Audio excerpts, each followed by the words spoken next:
What's up, boys and girls? Welcome in. It is time for Top 5 Tuesday here on Main Street Sports Today, where we are presented, as always, by our friends at the Tennessee Orthopedic Alliance of Columbia. Hope everybody's doing well on this glorious Tuesday afternoon. Wade Neely saying hello alongside Calvin White, as well as our producer, Mark Rogers. Calvin, good afternoon. How we doing?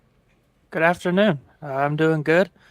It feels really good outside. Got up about 7 this morning, went to the gym, brought my trash can back in after they didn't come collect my waste last week. Yeah, I didn't get my trash picked up last week, so You got beef with the trash folks, or what's going on there? not anymore. They came and picked it up for me this morning. So the beef is cleared for right now until they don't pick it up again. Yeah, that's something you gotta take care of and be on your P's and Q's. I'm glad to hear though there was no standoff between you guys. It didn't turn hostile, I guess, right? Yeah, either they didn't come last week or they came at 6 a.m. before I could put the can out. But either way, trash is empty. Trash is empty and all is good. Trash is empty, all is good, and you couldn't have said that part any better, my friend, because we got a big show today, folks. So we are sitting here, as we said, on Top 5 Tuesday.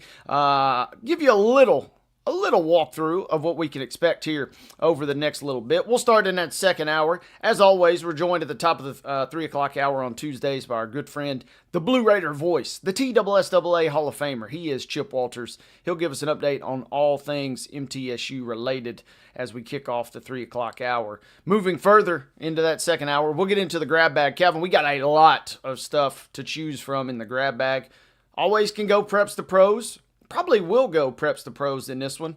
We got some high school football stuff, not just in the state of Tennessee, but across the country that we want to check out. We'll tap into some college football, some big stuff, a unique trivia note or nugget that we want to shout out from the ranks of college football, and some NFL scheduling news, Calvin. That is, walk with me here. Scheduling news that is predicated on Major League Baseball, if you kind of catch my drift there. So we'll kind of untangle all of that, what that could mean or could not mean for a certain city in the Pacific Northwest, if you guys can pick up what I'm putting down there. Also, finally, we'll close the show, Calvin and I will. It's the MLB, it's the opening day of the MLB postseason. I don't know about you, Calvin, but in postseason for baseball and basketball, when the Grizzlies especially are in playoff games that are meaningful at least, I'm real quirky with the way I like to watch the games. I got some weird superstitions. My father-in-law is a Cleveland Guardians fan, but openly admits that he will not watch. He doesn't even want to know who won the game till like the next day because he thinks he has some weird cosmic kind of connection with the results.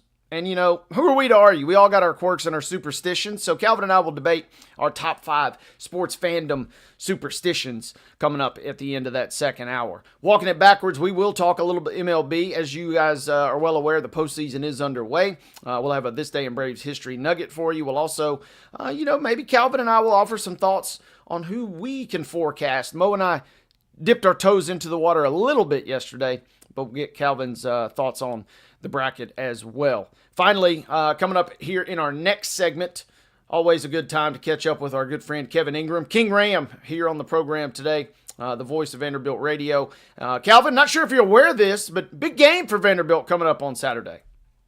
Yeah, I heard somebody else bring this up the other day. I never thought that, first of all, this isn't your dad's Vanderbilt team or your granddad's Vanderbilt team, and honestly, this isn't even my Vanderbilt team that I'm used to seeing. This is, if Vanderbilt wins this weekend, we're going to be talking about the Commodores is probably a legit team that could make the college football playoff, especially after Alabama just went down and beat Georgia between the hedges.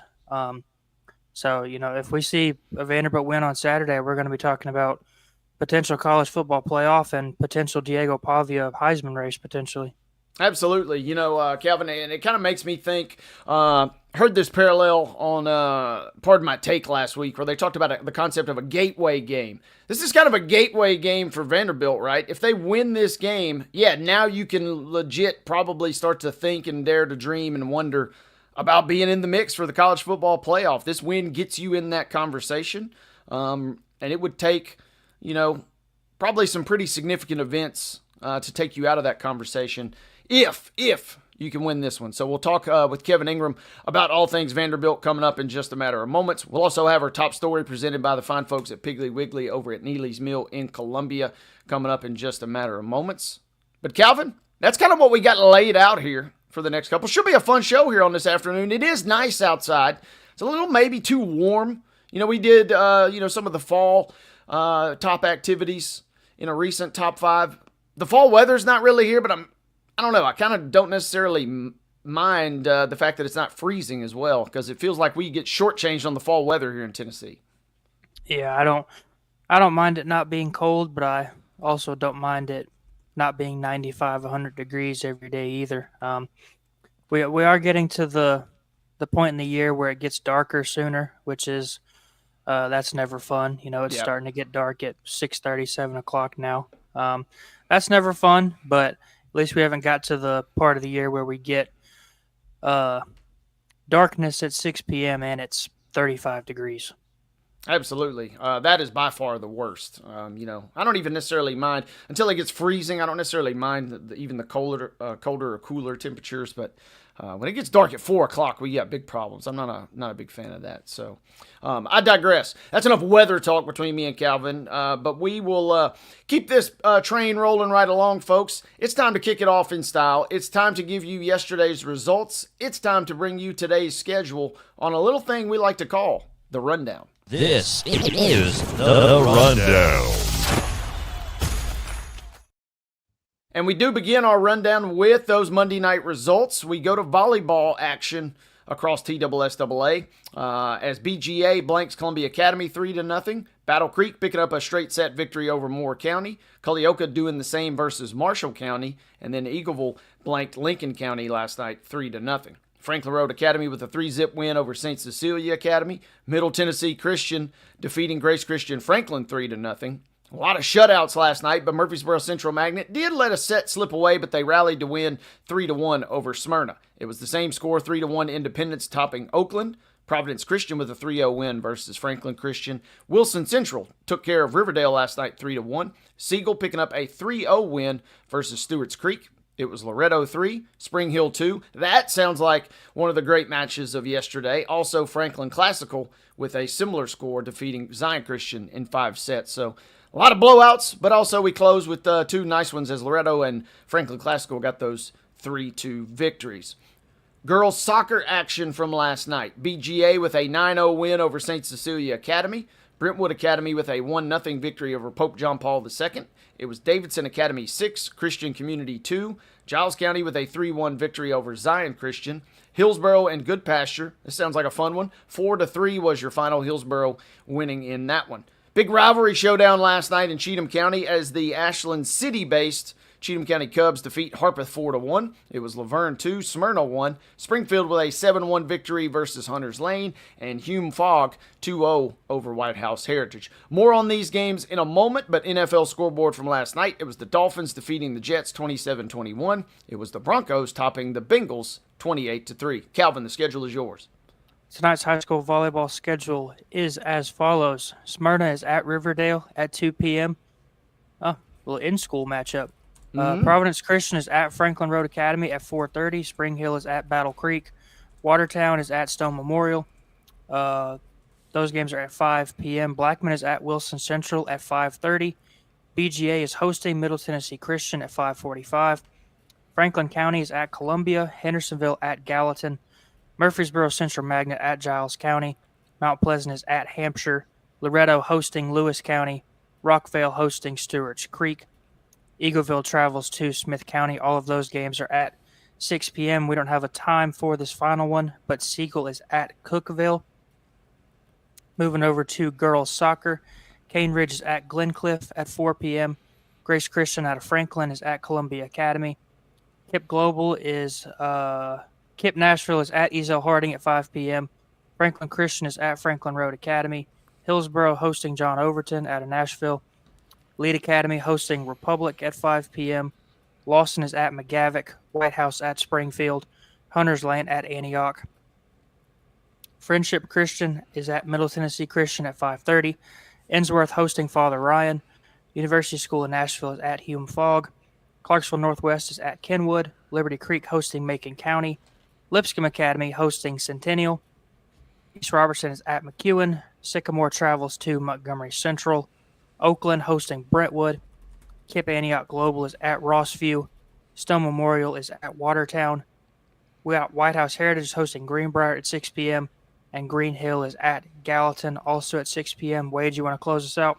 Yeah, I got it, brother. 6:30 kickoffs now as Page will travel to Rockvale. It'll be Warren County over at Spring Hill. Webb School is traveling to Zion Christian. Harpeth Hall is at CPA to close our 6:30 window. 7 o'clock kickoffs now. Columbia is traveling to Blackman. Summit's at Clarksville. Kirkwood on the road at Clarksville Northeast. Henry County is visiting Dixon County tonight. It'll be Siegel at Hendersonville. Brentwood Academy at Independence. DCA is traveling to Merrill Hyde. Nolansville on the road at Mount Juliet. Clarksville traveling to Pope John Paul II. Good Pasture is visiting Portland this evening. Franklin at Station Camp. Cookeville will visit Stewart's Creek. It'll be West Creek at Trigg County. That's Trigg County, Kentucky, folks. Also at 7 tonight, Lebanon is at Wilson Central. Shelbyville is at Murfreesboro Central Magnet tonight, but we do not have a start time, so check your local listings, as we like to say. Calvin, we mentioned the MLB postseason cranking up today, and we have a schedule for you guys tonight. We have a game that's currently in progress in the middle of the 8th inning. The Guardians getting ready to bat, and they need some runs. They trail the Tigers 2-1 in a game that's just a couple innings away from maybe going final here. We'll get you an update before we get off the air. San Diego will be at Chicago at Wrigley Field. That game is starting in just a matter of moments if it has not already begun on ABC. At 5:08 tonight on ESPN, it'll be the Red Sox and Yankees. That game is played in New York. And tonight at 8:08, the Reds will make the trip to L.A. to take on the Dodgers again. All those games tonight will be on ESPN. On ESPN2 this evening, as we cap the schedule for tonight, it'll be WNBA action when the Fever will look to sneak another win at the Aces. That game is coming your way at 8:30, and again, that will be broadcast on ESPN2. Pretty full schedule, a lot of results from yesterday, but ladies and gentlemen, that concludes today's rundown.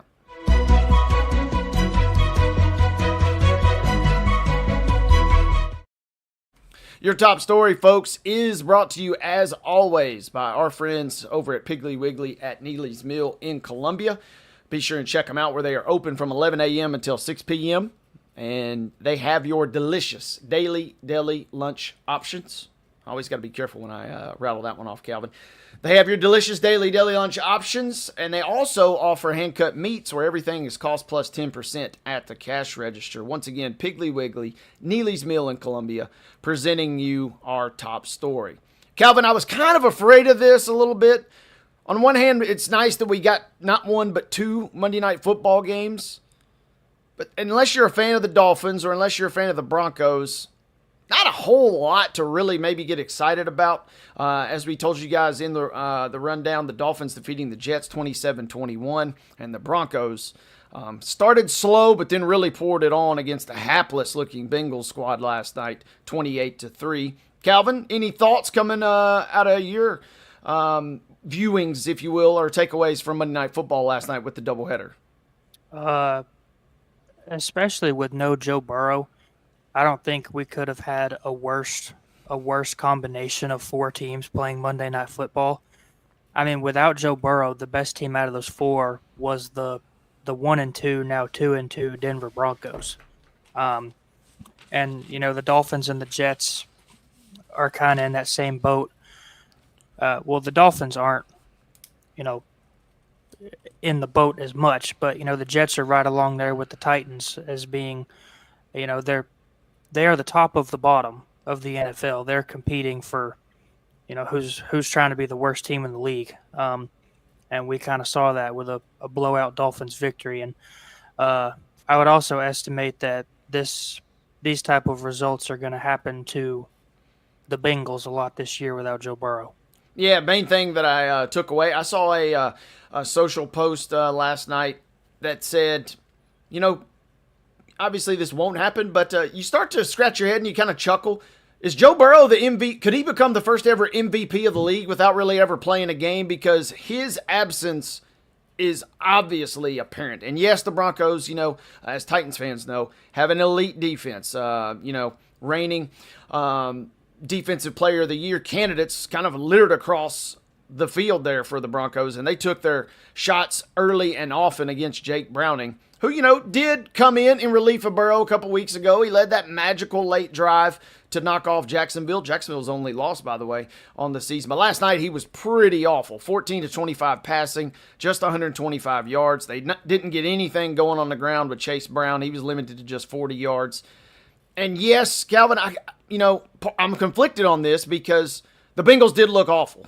Cam Ward would describe the Bengals offense a certain way, kind of like he described the Titans offense on Sunday. But the Broncos defense is elite. And to me, the story, the Bengals, we kind of maybe expected this somewhat, considering Burrow is sidelined. But I was kind of impressed because once the Broncos offense got going, they aren't all the way to where the Super Bowl buzz was before the regular season began. But they're kind of getting closer with that 2-2 with a nice win at home last night. Yeah, like you said, the Titans saw it in week 1 against the Broncos. Patrick Surtain's he's the reigning defensive player of the year, right? He won it last year, not 2 years ago. Yep. Yeah, I knew he had one. I couldn't remember if it was last year or the year before, but like you said, really good defenders all around that defense, headlined by Patrick Surtain.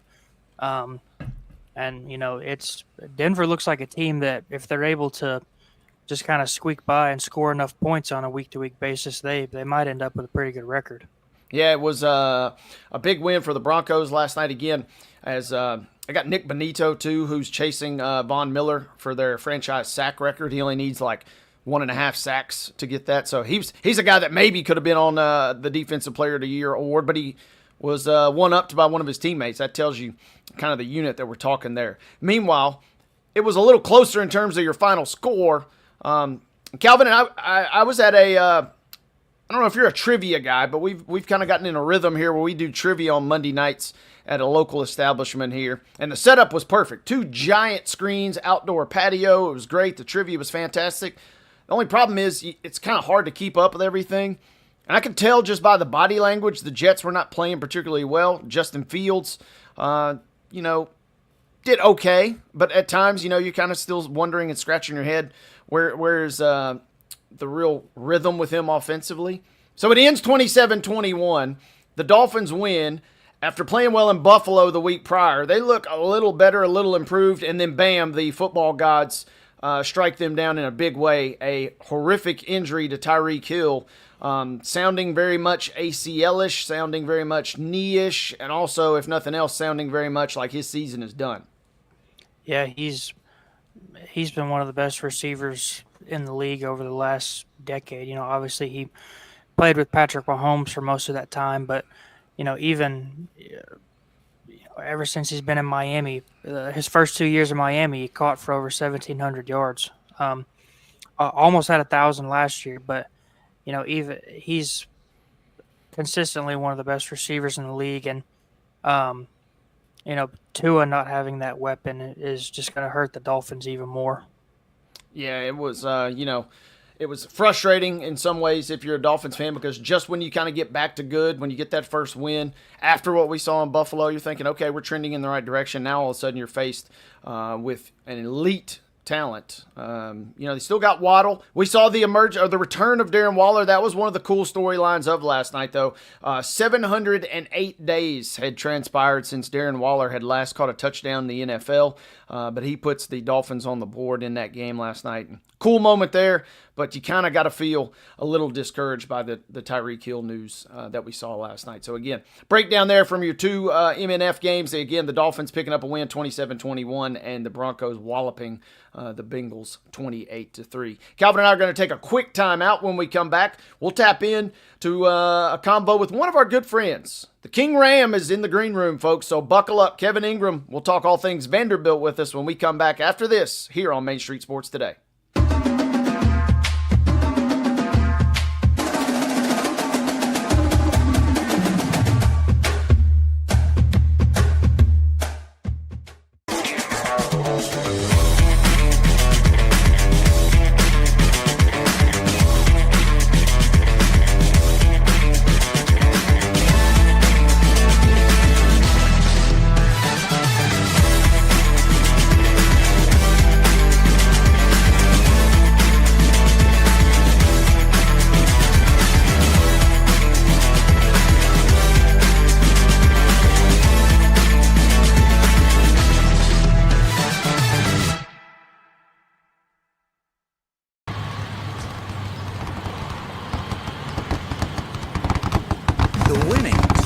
closer. All new Sportsbook, the latest gaming machines, live horse racing, and more. The Mid Gaming Hall, Kentucky Downs. Winning just got closer.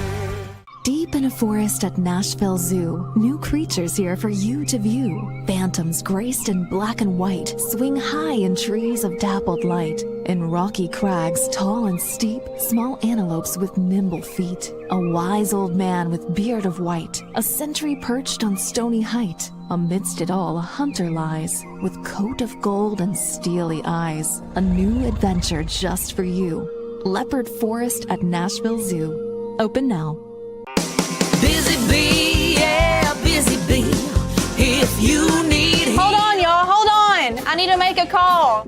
Hey, this is Brianna with Busy Bee. I'm giving you a call to let you know your technician is on his way. 833. Busy bee. Guys, not yet. Not yet. Busy bee, oh, Now busy ready, bee. guys. Call 775-7833. Custom Stone Handlers supplies over 600 distributors and suppliers with quality stone products. Along with Riverstone, we produce and distribute over 100 building, landscape, and other bulk products. Our goal is to provide quality products, service, and partnerships to ensure our customers' success. We firmly believe the measure of any person or company is how you treat other people and customers. Give them a call at 931-490-4990 or visit CustomStoneHandlers.com.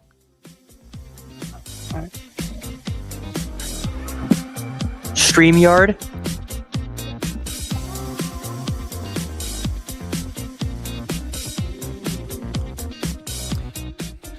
Welcome back, folks. Main Street Sports Today, presented as always by our friends at the Tennessee Orthopedic Alliance of Columbia. I think Calvin just gave us a DJ tag. That's going to be our new intro there with the StreamYard shout out. So kudos to Calvin for doing that. That is Calvin White. I'm Wade Neely. And we just told you guys, always a treat when we can catch up with our good friend, play-by-play voice for Vanderbilt Radio, talking all things Commodores. Kevin, first of all, thanks for being here as always, and you will notice yet again the King Ram logo right there on full display. Have you embraced, accepted? Do you still feel you're in a little bit of a bizarro world when we sit here and Vanderbilt just keeps winning games, keeps taking names, and now has their biggest test of the season? All eyes descend upon the Commodores ahead of this weekend versus Vanderbilt. Has it sunk in for you? It has. It's a lot of fun. I mean, last year was a fun season. Ended up winning 7 games, including a bowl and the big win over number 1 Alabama when they came here and played. But yeah, it's really neat, and it's been a long time coming for this program, and it's been it's a slow climb for Clark Lee and his staff and these players. So yeah, it's been really fun, and this team's just really played well. I mean, they're legit good. Up front, both sides of the football, very physical. That's one of the things I feel like I hear most when I talk to people maybe outside the program or somebody, been on shows or whatever, is say, man, this team is really physical and the lines are really strong. And I think that's where it all starts. And really looking forward to this weekend. Look forward to going down to Alabama and seeing how this team performs against the Crimson Tide, who I know will be ready to play. And I'm sure they've heard about last year's game a whole lot, and they'll be ready to roll. And they're coming off a big win of their own against Georgia last time out. Absolutely. And Kevin, the South Carolina game a couple weeks ago, it was hard not to immediately kind of start dreaming and fantasizing about this Alabama game, but you had Georgia State, took care of business, got a little bit of your own revenge there with a 70-burger against a team that beat you a year ago. And then you still had Utah State last week. What did you maybe take away from a 55-35 win that you either knew or didn't know? What did you kind of like or didn't like that you saw from Vanderbilt ahead of this big one this week? Yeah, Wade, I think one of the things I really liked was the way this team responded from some early adversity.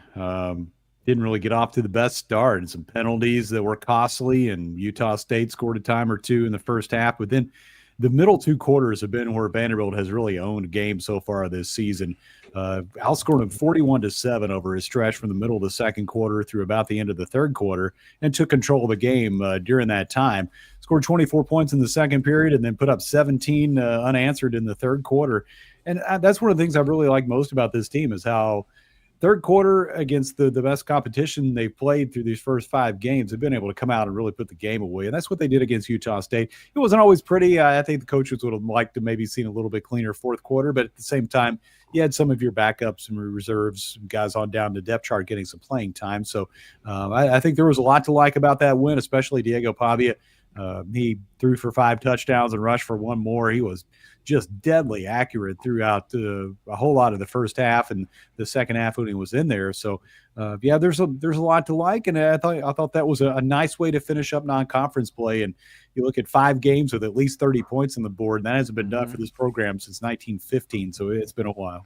Yeah, some of the stats and the tweets and social media posts, Kevin, have been wild to see the numbers and records that Vanderbilt has already kind of achieved. You know, when people start referencing like it hasn't happened since World War I and things of that nature, I mean, it just kind of puts into context kind of how rarefied this air is for this program right now. It really does. Like, it's been amazing to see some of these notes, and a lot of it I didn't really know about or have any idea that it had been that long since some of these things have been achieved. Even in more recent history, Vanderbilt hasn't started 5-0 since 2008.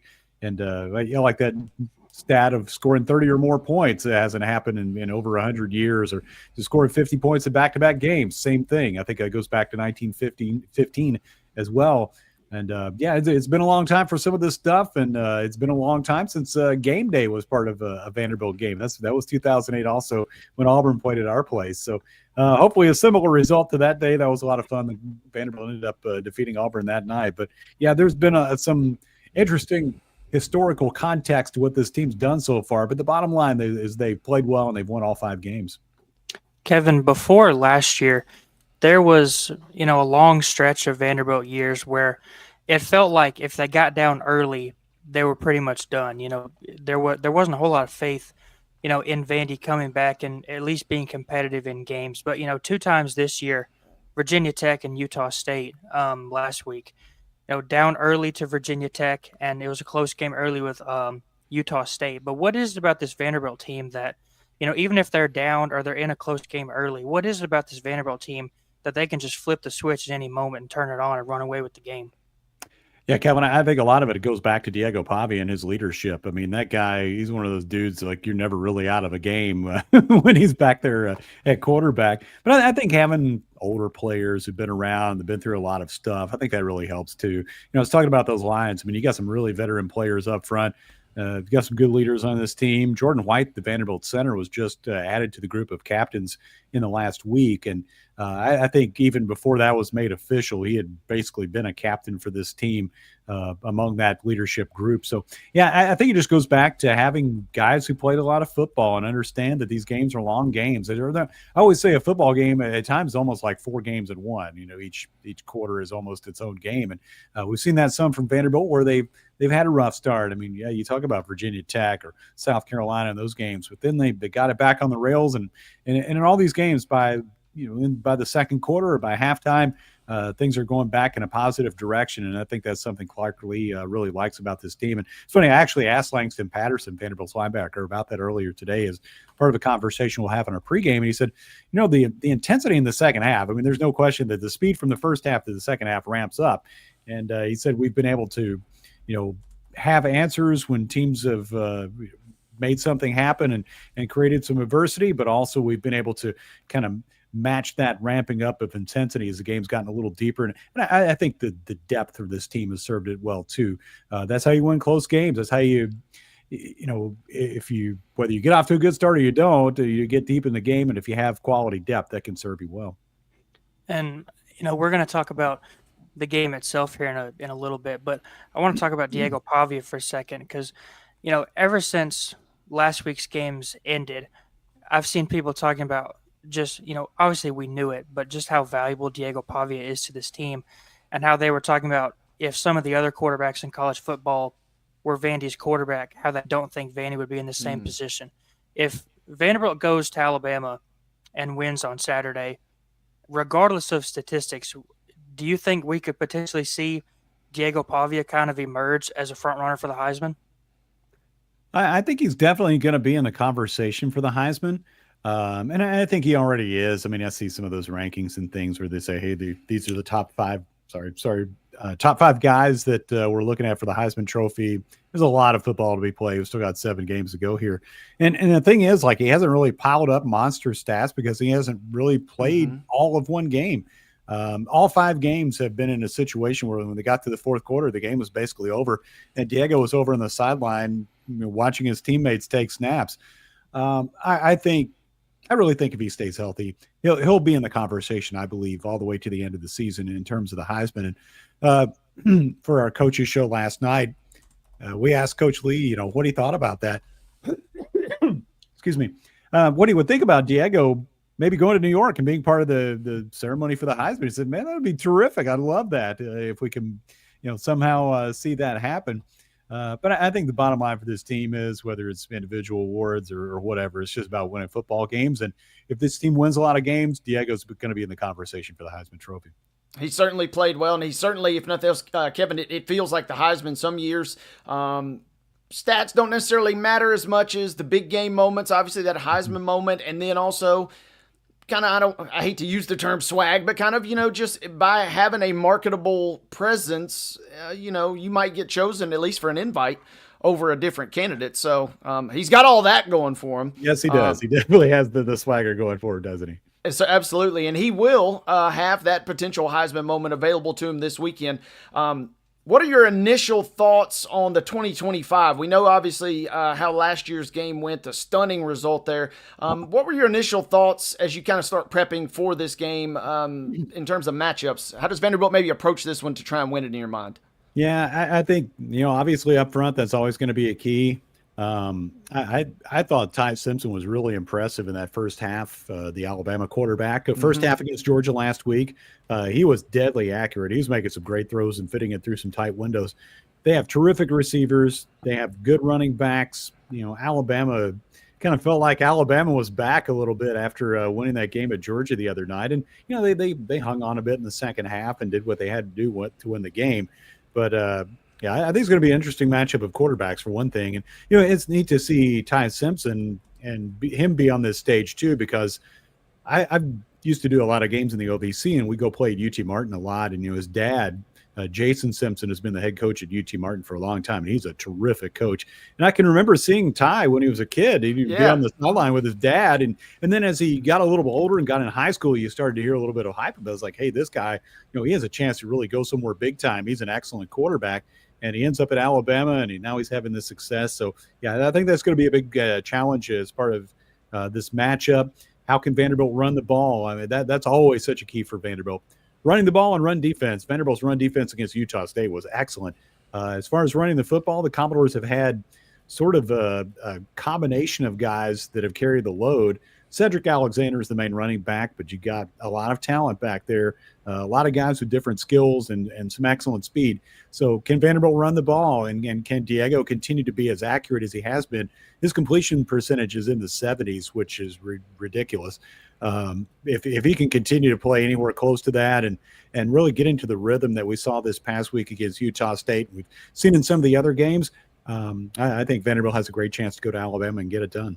Talking Vanderbilt with their radio voice, Kevin Ingram. You can find him on socials at King Ram Sports, as it's easy to decipher there. Kevin, if the old SEC kind of mantra is true that your premier programs are going to just be naturally a little better in the trenches, how do you evaluate? You mentioned defensive line play a moment ago. How do you evaluate, or what do you maybe like up front on both sides of the ball for Vanderbilt thus far?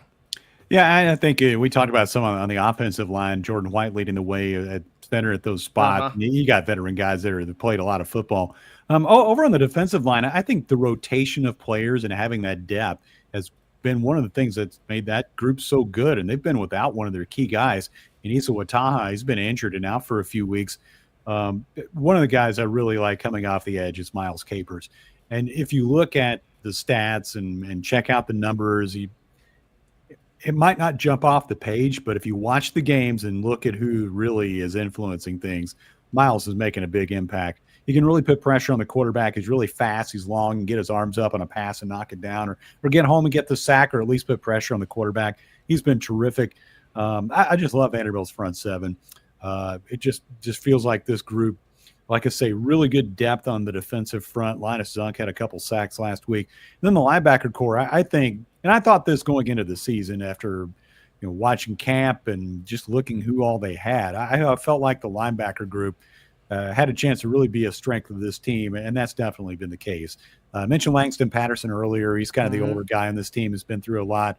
Gosh, got Brian Longwell, has played a lot of football for Vanderbilt.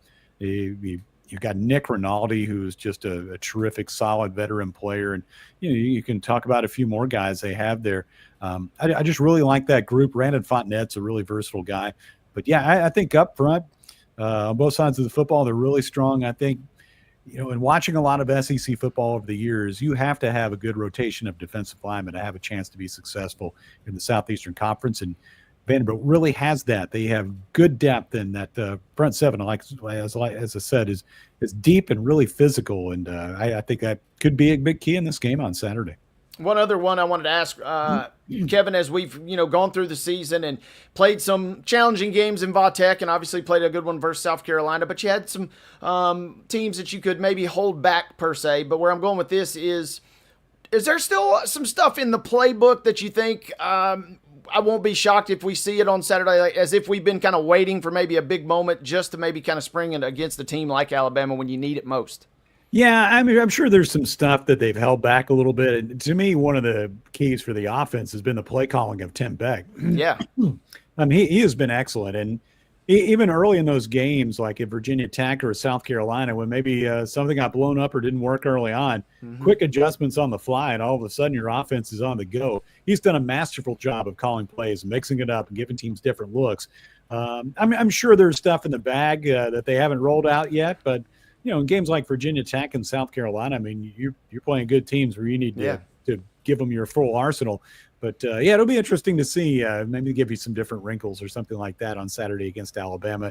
Those guys who are great offensive coordinators and play callers, they always have something in their back pocket that they can roll out in a key spot. Kevin, obviously everybody's going to take their lumps in the SEC, and kind of along the same line as the Diego Pavia conversation, especially with the expanded playoff, do you think that if Vanderbilt keeps playing the way they're playing, if they pick up, marquee wins over Alabama and some of these other top-tier SEC teams, do you think that at the end of the year, Vanderbilt could potentially be in the conversation for a playoff spot? I mean, I think so. I mean, you look at the SEC, and there are a lot of tough games ahead. The remaining 7 games are all conference games, so you have 7 opportunities to make your case and build your resume. This game on Saturday is really huge in that. But I think in most years in the SEC, if you can really run up a good record, you're going to have a chance to maybe play some postseason football. That's the goal for this team. It's been the stated goal all along for this group.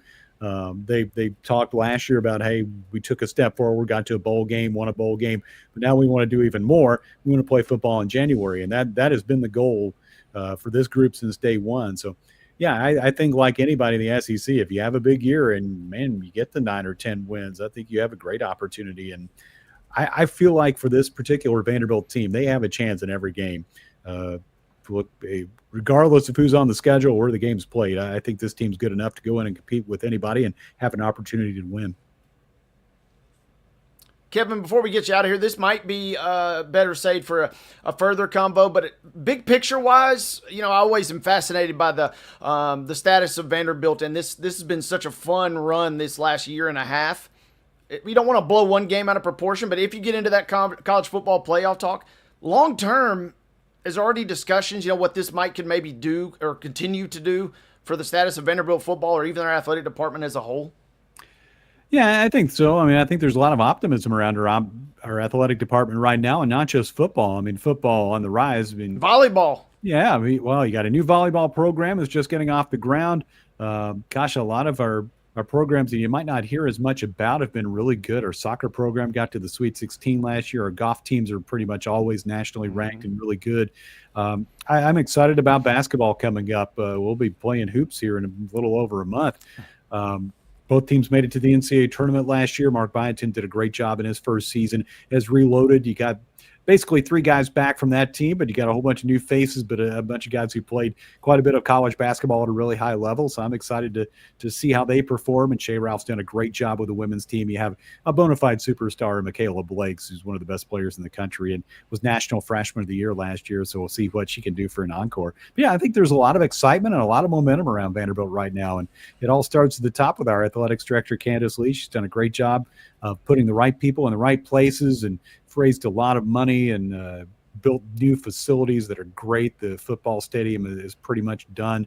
That South End Zone project just looks fantastic if you haven't had a chance to check it out. So, yeah, there are a lot of things going on the Vanderbilt campus in athletics that are really, really positive right now, and it's been really fun to be a part of. For folks that have not checked it out yet, I feel like if you knock off Alabama, you got a great opportunity. You got the bye week, but then you got LSU coming to the house in a couple weeks. Kevin, as we close, tell folks how they can catch you and your broadcast this weekend. We know it'll be televised. We want to give the real diehards the shout out there. Yeah, that's right. Hit mute, and we'll be on 94.9 The Fan locally. And also on the Vanderbilt Athletics app, where you can, there are a couple other ways that you can stream our game. On the Varsity Network app is always a great place that you can find our broadcast pretty much carried all on there. So, yeah, check us out any of those places. And we have Commodore Hour on Monday at 6 o'clock and do some daily updates and social media things as well. So, yeah, check it all out. It's going to be a lot of fun. I'm looking forward to going to Tuscaloosa. It's going to be cranked up down there, and game day will be there, and the whole deal. So it's going to be great. We're pumped, and we're pumped for you, Kevin. We know you guys are going to have a big time, and we hope that Vanderbilt has a big game this weekend as well. Kevin Ingram of Vanderbilt Radio, thank you so much for your time as always, King Ram. We'll see you soon. All right, anytime. All Thanks right. for the logo. Thank you, sir. That was, again, our good friend Kevin Ingram of Vanderbilt Radio. And Calvin, man, this game is going to be so fun, but it felt like, whether you're a Vanderbilt fan or not, as soon as they knocked off South Carolina, it's kind of like Christmas morning, right? Like you're just already anticipating this rematch from an epic game that occurred right around the same time last year and shook the college football landscape to its core. And you can open your presents coming up at 2:30 on Saturday. Yeah, it sounds like a bad thing to say, but I think that people that aren't Vanderbilt fans kind of have always felt bad for Vanderbilt, just because they've always been so bad. And, now I think it's a situation where even if you're not a Vanderbilt fan, you think it's cool to see Vanderbilt winning. Most of my lifetime, I've never seen, Vanderbilt be this good. And so, most of the time if I can, I'm watching the doors on Saturday and hoping they can keep it rolling. Looking forward to it. And yes, I'm just hoping it's a good game. Vegas, has got the line posted at Bama at 10.5, which is crazy because that line was virtually doubled, over the course of the summer. So Vegas is wisened up to Vanderbilt, and I'm going to be fascinated. Tune in to Friday's show. Mo and I will pick against the spread, but it is going to be a tough decision because Vanderbilt looks great, obviously, Calvin. But on the flip side, Alabama seemingly has risen from the dead and really looked impressive, especially in that first half at least, versus Georgia last weekend. Yeah, after they got blown out by Florida State the first week of the year, people were calling for Kalen DeBoer's job, and a win against Georgia between the hedges, and handing Georgia its first home loss in 6 years.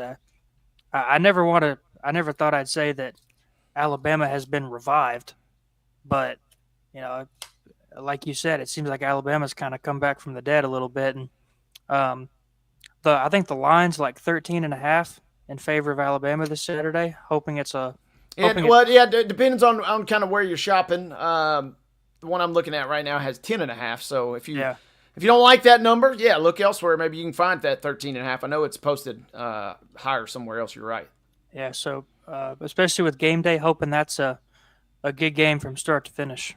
Absolutely. Looking forward to a big showdown. That is really, I know we're based here in the mid-state, and, I know we talk a lot of Vanderbilt on this show, and I know we even got a lot of Alabama fans that watch this show, but no bones about it. Other than Miami and Florida State, which just obviously we'll talk more on them later, but coming off that loss on Thursday to Virginia, this is your biggest game of the week. It has massive, as Calvin has said a couple of times, playoff implications.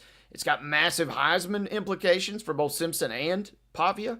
Should be fun. Again, 2:30 coming up on ABC, but also you can find Kevin Ingram locally on Vanderbilt Radio. We're going to take a quick time out. When we come back, we'll update you guys on the MLB postseason. We got one game that has just gone final. We got another game in progress. We got two more games tonight. It's the opening day of Major League Baseball's postseason, and Calvin and I will talk it when we come back after this. Second hour is straight ahead, but first, MLB chatter right here on Main Street Sports Today, presented by TOA of Columbia.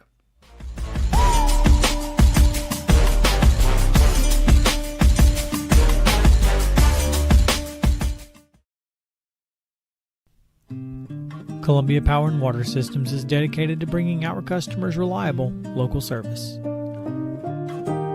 Whether you're turning on a light switch, your faucet, or streaming on TV, our dedicated team members from here in Murray County work every day to keep you on. If you need us, call us 931-388-4833 or visit cpws.com. CPWS, local service, local support.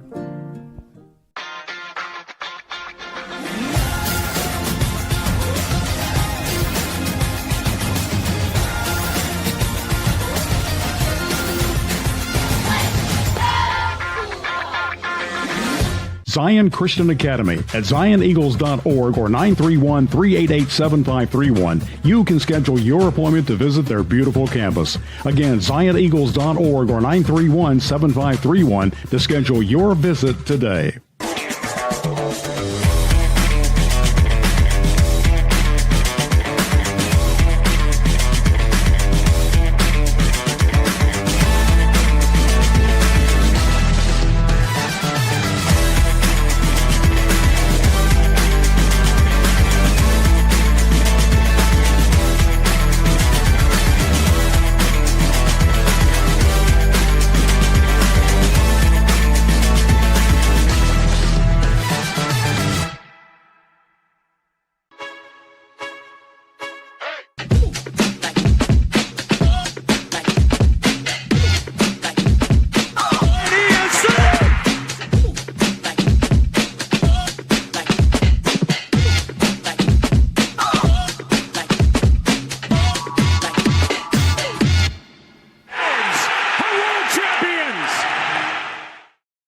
This day in Braves history, yeah, we're rolling with those, baby. On September 30th, 2020, you got to go all the way back to 2020 to the National League Wild Card Series. For the first time, a game remained scoreless for the first 11-plus innings, as the only run in an opening game between the Reds and the Braves came in the bottom of the 13th. It was Freddie Freeman driving in Christian Pache with a single off Amir Garrett, long after a thrilling early duel between starting pitchers Max Fried and Trevor Bauer. That was this day in Braves history. Back in 2020, scoreless, guys just dueling. Good, fun playoff memory there for the Bravos, Calvin. Yeah, back when, the Braves were putting up consistently good seasons in the middle of that long run where they won the division for, I think it was 7 years in a row until last year.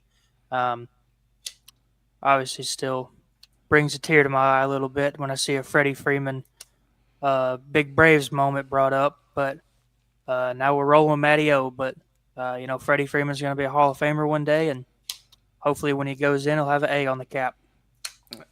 Yeah, well, we'll have to see how this season goes, because they were getting ready to already erect a statue and a monument to him out there after the postseason heroics last year. Speaking of former Braves, and speaking of Max Fried, how about that, Kevin? We just mentioned him in the 2020 run there in this day in Braves history. He'll get the ball tonight for the Yankees in their 5 p.m. showdown, as the Red Sox will send Garrett Crochet to the mound. More on that matchup in a second. We got some other games, including one that has just gone final, folks. The Tigers and the Guardians, got a little dicey down the stretch, but Skubal, flirting with a postseason record. He strikes out 14. I was told the record is 17. But 14 strikeouts, 107 pitches worth of Skubal this afternoon. He goes 7 2/3 before they turn it over to the bullpen. But when they turn it over to the bullpen, things get a little dicey. Detroit took a 1-0 lead in the top of the first. Cleveland ties it up in the fourth on a single from Arias. Martinez coming around to score there. But then it was McKinstry with a sacrifice bunt. Yeah, the bunt is back when you get into the postseason, folks. And so Cleveland takes that 2-1 lead. Skubal gets out. You know, it's a kind of a classic situation there, Calvin. But they turn the ball over to their bullpen, and they get an inning and a third from Will Vest, who nails the save. And the Tigers, in a role reversal of what we saw the last 2.5 weeks, it feels like, turn the tables here on the Guardians and win this opener 2-1. Yeah, pitching is what gets you deep in the playoffs, and you can have as many aces that you want, unless they're going 7, 8, 9 innings most night. They're not gonna, do enough to get the job done most of the time. You got to have that bullpen that can kind of bolster the back stretch of games, and right now it looks like Detroit's got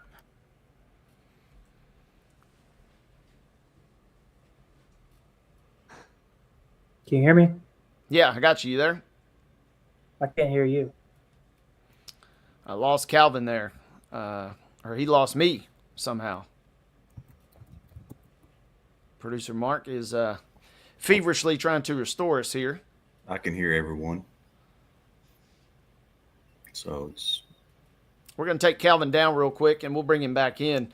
But kind of to set the stage there, it was interesting because the Guardians had runners at first and third with 2 outs. And kind of unusual circumstances, try to put down a bunt, kind of obviously with 2 outs, a bunt single situation. Did not work out. They also had a runner in Ramirez thrown out at home. Calvin was watching that one a little more actively than I was. It's on in the back, but wasn't able to check it out. But at the end of the day, it is a win for the Tigers. Skubal, as Calvin was pointing out, this guy was dealing, folks. Likely to be your AL Cy Young Award winner. 7 2/3 innings. Again, he gives up just 3 hits, 1 earned run. Fanning 14. He issued 3 walks, but you'll live with those when you're dishing out 14 Ks.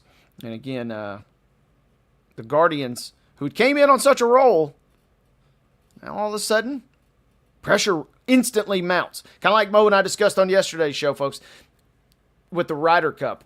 The pressure can just ratchet up in a hurry, and if you're not prepared for that, in the blink of an eye, it can really swallow you up. And if Detroit can bounce back again with another win and take a 2-0 lead, coming out of Cleveland, this thing could really be interesting coming down the stretch. Meanwhile, over in Chicago, it is the Padres striking first. They were scoreless in the first inning, but San Diego getting on the board in the second, putting up just 1 run, but getting that one. It was Xander Bogaerts with an RBI double. There was also a throwing error by Pete Crow Armstrong in there too. So San Diego kind of getting in the mix and taking a 1-0 lead. Does not feel, I know Nick Pavetta's, who's already got 5 strikeouts, by the way, through 3 full innings. I know he's kind of dealing, but Matthew Boyd pitching for the Cubs. Doesn't feel like 1 run is really going to hold up in its entirety in this game. So more to be had as that game is through 3 full innings. We're going to attempt to bring Calvin back into the mix. Are you there, partner? I think so. Can you hear me? Yes, sir. You got me. Yeah. Mark could put me back on the screen here. Hey, put it back up on the screen, producer Mark. Come on.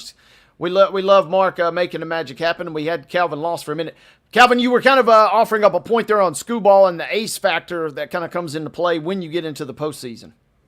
Yeah, just about everybody's got an ace, but if you don't have the bullpen to, finish out games and, go 3-4 innings, if you need them to, then most of the time you're not going to make it very far in the postseason. And right now it looks like Detroit's got, the level of bullpen that can carry you to some wins if it needs to, if the bats aren't going. Absolutely. Those teams get right back at it tomorrow, same time. They start at high noon here in the Central Time Zone tomorrow as Cleveland at Progressive Field. If, Detroit takes that big lead or, wins that series rather, man, it would be it's just the postseason. I told Mo this yesterday, Calvin. It is just kind of jarring how in the blink of an eye, 162 games can completely unravel. Like if the Reds go out, I don't think they will, obviously, but if they go out and beat the Dodgers tonight, all of a sudden you could see that entire season just reduced to rubble in one night. Yeah, we've talked about it over the last couple of weeks. You know, I don't think anybody's ever said that all 162 games in a season matter. But, you know, when you get down to 4 or 5 game series, we kind of figure out who the best of the best is at that point. And, you know, baseball's it's probably the best sport we have in terms, best professional sport we have in terms of parity. You know, when was the last time we talked about the Seattle Mariners, one of the best teams in baseball? And, you know, up until last year, Detroit wasn't very good for a long time. Mm-hmm. And then, you know, kind of on the flip side of that, you have your teams like the Brewers that have been dominant in the regular season over the last couple of years, but haven't been able to do anything in the playoffs. And so we almost got extra innings in the very first playoff game of the year, you know, between the Tigers and the Guardians. So the next, you know, month of the playoffs is hopefully going to deliver like it always does. Absolutely. And I've said this a million times. You know, I'll tune in every now and again, especially in those June, July months when there's not a lot else on the tube. I'll pop in for a baseball game or a couple innings. Doesn't even really matter the teams. It's kind of just a national pastime kind of paying homage type deal there for me. But the moment you turn into postseason, you can bet your bottom dollar that I'm going to be glued to some of these matchups. In particular, we still got 2 games to go tonight. Calvin, we told you guys about them in the rundown rather. But Garrett Crochet and Max Fried, you talk about 2 aces going to the mound tonight. Red Sox, Yankees, the stakes could obviously not be higher. The Red Sox are in New York. Does Crochet have the goods to maybe carry the Red Sox? This is going to be a fun matchup. New York is listed as a small favorite, but basically a toss-up in this one tonight. Yeah, I think everybody outside of Yankees and Red Sox, like, it's obviously different for Yankees and Red Sox fans because they've kind of, you know, they're always a part of that rivalry. But it feels like over the last couple of years that Yankees Red Sox hasn't been Yankees Red Sox. You know? Yeah. Like, obviously, like in the early 2000s, we're not going to see baseball today like it was back then, where there's just giant brawls and Alex Rodriguez is punching dudes in the face and stuff like that. But it just feels like over the last couple of years, we haven't had very many meaningful games between the Yankees and the Red Sox. And hopefully this series, you know, gives us what we're looking for in terms of that rivalry. On one hand, I love that we get it early. On the other hand, you know, it kind of stinks that it's a best-of-3 situation. This would be a great ALCS, you know, build the extra drama. But I'll take what we can get, I suppose. But that should be a fun one. That comes your way at 5 o'clock on ESPN. Any shot for the Reds tonight? I suppose if you got Hunter Green going to the mound, you always at least got a shot, right? As the Reds will go up against Blake Snell, who's pitching for the Dodgers. That game's at 8 p.m. on ESPN. Yeah, they've like we talked about with parity in the baseball playoffs, you've always got a shot. But it seems like the Dodgers over the last couple of years have been that one team that have just mowed through everybody. And, you know, I saw their projected pitching matchups yesterday. Blake Snell's going to pitch tonight. And then I can't remember who is going to pitch game 2. But if it goes 3 games, then Shohei Ohtani would pitch game 3. But then if they won in 2, Shohei Ohtani would pitch game 1 of the division series. And did you ever think there'd be a team where you could see Shohei Ohtani be the 3rd string starter in a divisional or in the wild card round? Yeah, I mean, it boggles the mind just how wild and unique and just kind of jaw-dropping that whole situation could be, and how that series, you know, who knows? We got some Reds fans around here that tune into this program, so best of luck to them. Before we get out of MLB chatter, I checked the ESPN play-by-play after our friend and coworker David Wilson texted us the score at the end of the Cleveland game. Have you seen how the Cleveland Guardians lost this baseball game? So a friend of mine had sent a different text, and there was a bunt attempted in some capacity. Is that the play he was talking about? So Jose Ramirez reached on an infield single to the shortstop and wound up on second base. He stole third with one out, and then or with no outs. They were on third, and then there was a strikeout swinging, and then the next batter hit a little tapper to the pitcher with one out, and Jose Ramirez took off for home, and they caught him in a rundown and tagged out Jose Ramirez between third and home, and then the next batter flew out to shortstop. So Cleveland had a runner on third with one out, and lost the game 2-1. Classic Guardians, as the father-in-law would say, as I mentioned earlier in this show. So props to Detroit for getting that win. And again, San Diego was leading the Cubs 1-0 in our other game that's currently in progress. More baseball on tomorrow's program with Calvin and David. But for now, we turn our tables to hour number 2. On the other side of this timeout, our good friend, the Blue Raider voice, Chip Walters, will join us for all things MTSU as hour number 2 of Main Street Sports Today, presented by TOA of Columbia, begins right now.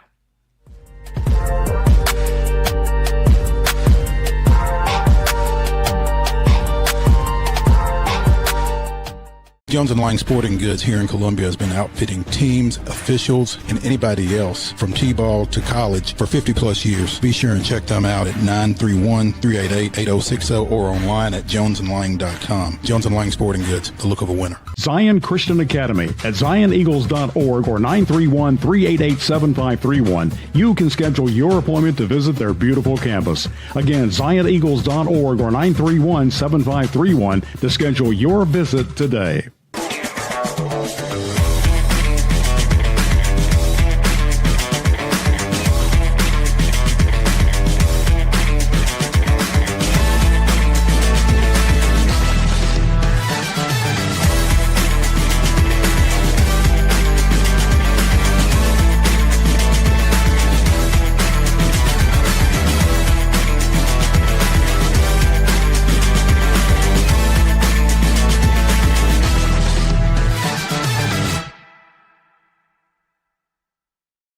Is your internet slowing you down? It's time for an upgrade. Whether you're at home, working from your home office, or at your business, it's time to unleash the speed you need with speeds up to 1 gig at CPWS for as low as $70 a month. Give us a call, 931-375-7777. Local service, local support, CPWS. Piggly Wiggly, located in Neely's Mill Shopping Center, is Columbia's locally owned and operated Cost Plus 10 grocery store dedicated to serving the community with low prices and smiling faces. Piggly Wiggly offers fresh, hand-cut meats daily as well as daily hot plate lunches from their deli counter. You're certain to see smiling faces and a helping hand when you're here at Piggly Wiggly. Come by and check out our fresh produce, high-quality meats, and more. Down home, down the street, we'll see you at the Pig.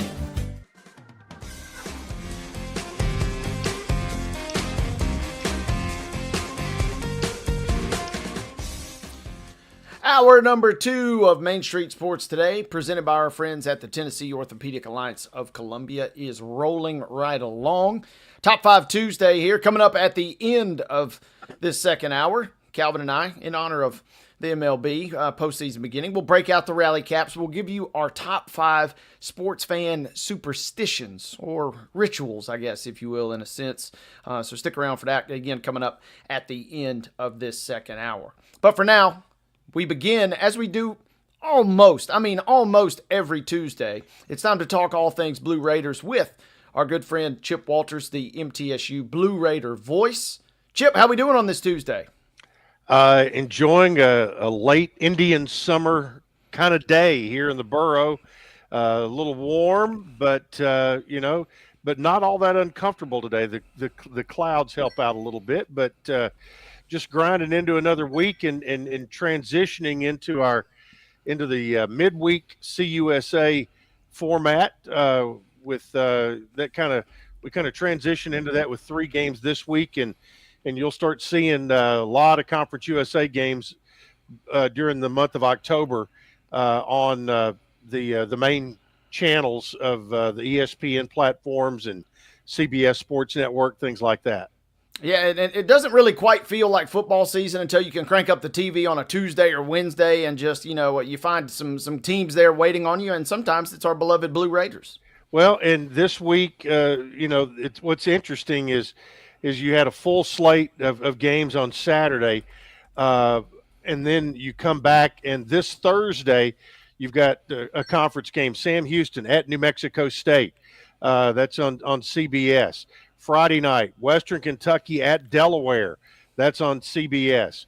Saturday, FIU at Connecticut, and it's in the 2:30 afternoon window. That's on CBS. And then you get into next week, Wednesday, Missouri State will be at Middle.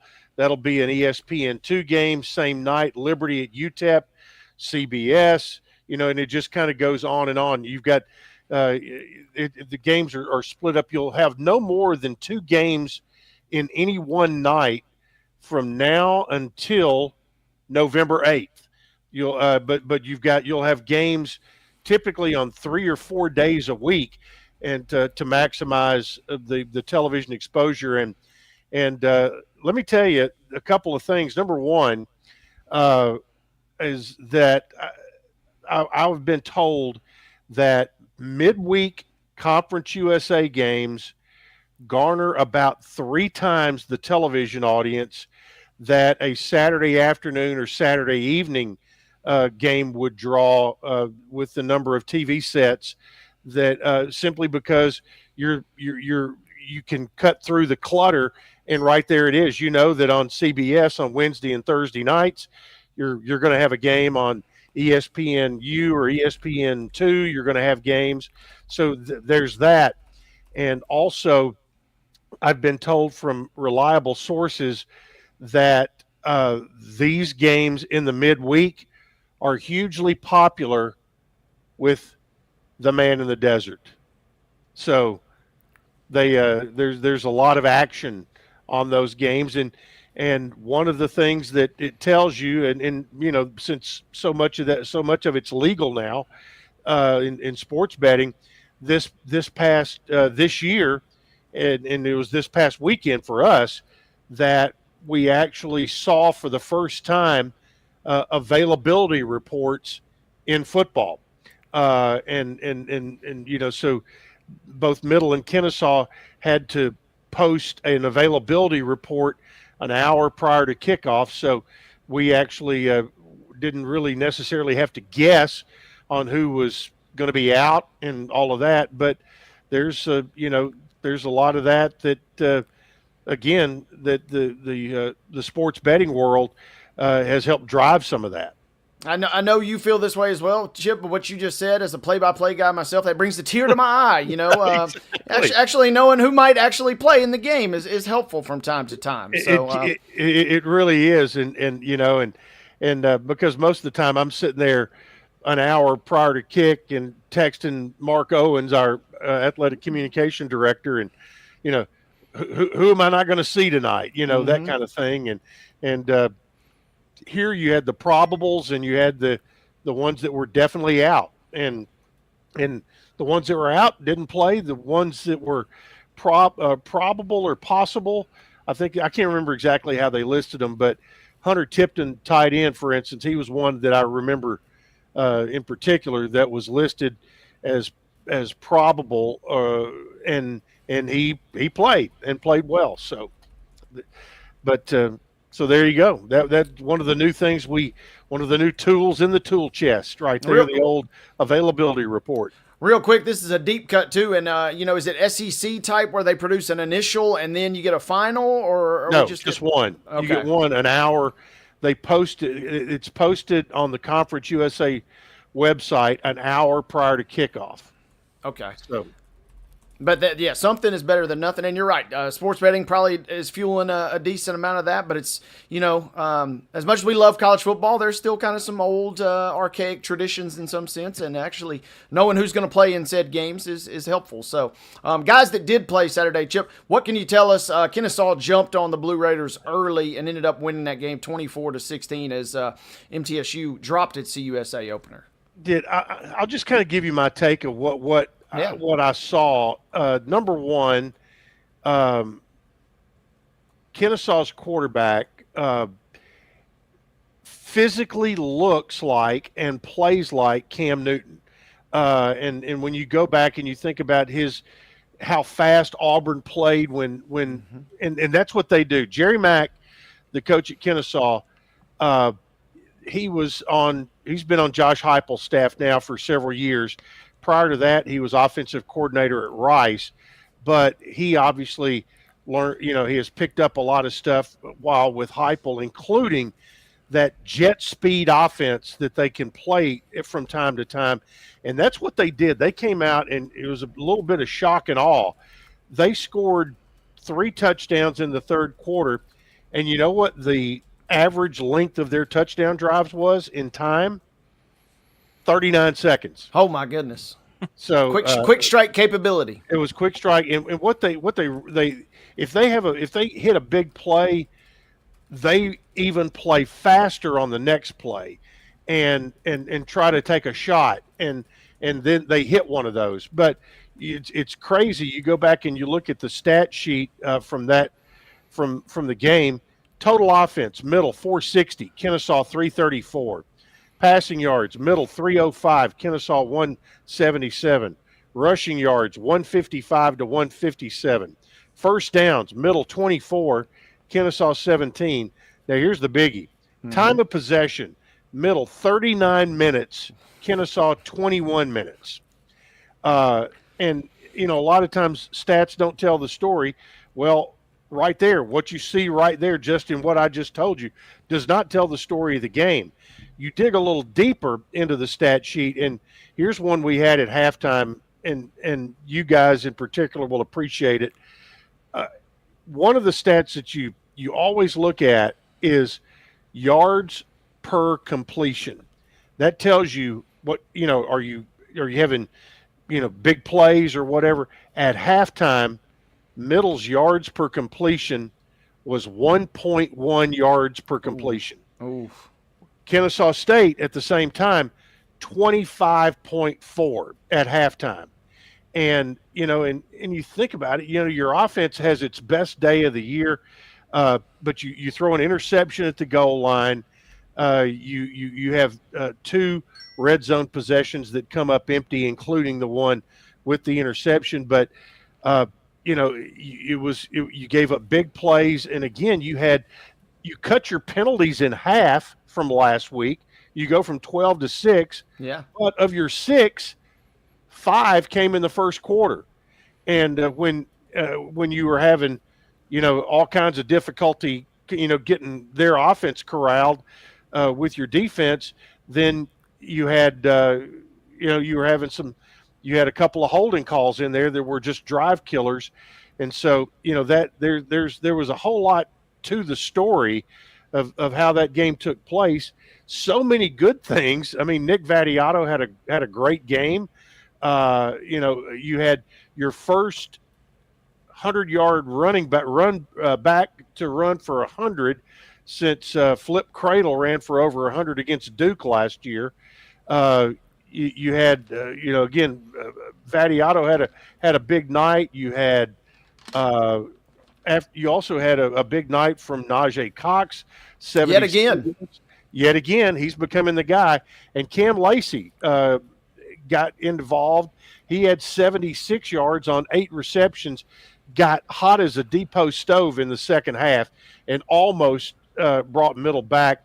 Middle had the ball down 5 in the early fourth quarter, didn't score, and then Kennesaw came back down, kicked a field goal to put them up 8, and that's when Middle still got the ball back again with a chance to tie it, and that's when the interception at the goal line happened. So there were a lot of, there was some drama in the football game, but one of the real interesting, inside football kind of deals was Derek Mason decided to bring Bodie Reeder, the offensive coordinator, down from the booth to the field, and he felt like that it worked out well, and the numbers don't lie. I mean, the numbers bear that out, that Middle had nearly 500 yards of offense. He just thought that getting Bodie down and to be able to talk to the offensive line and also to be able to have an ongoing conversation with his quarterback when he was not in the game could be helpful.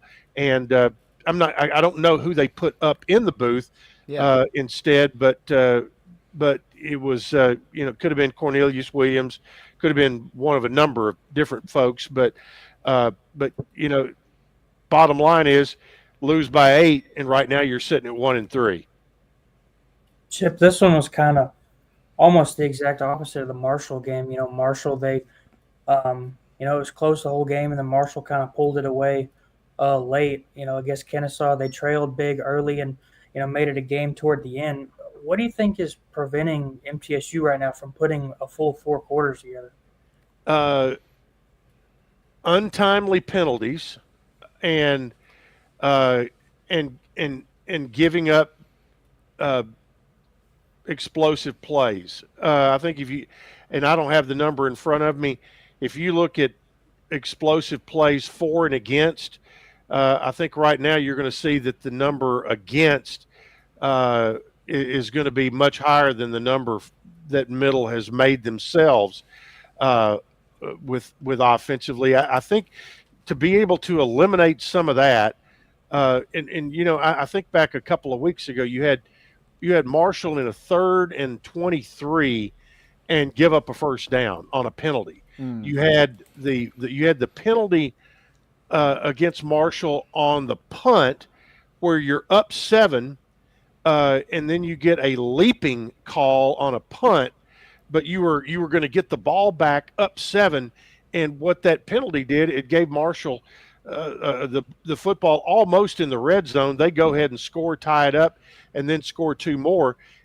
There have been mistakes, whether it be penalty or whether it be giving up a big play, that have just taken away momentum from time to time. So I think those 2 things in particular are where they need to be, because you look at what they were doing offensively. They had 10 different receivers catch passes this past weekend. The previous 2 weeks, you had 7 different receivers catch passes. So they're doing a lot of good things.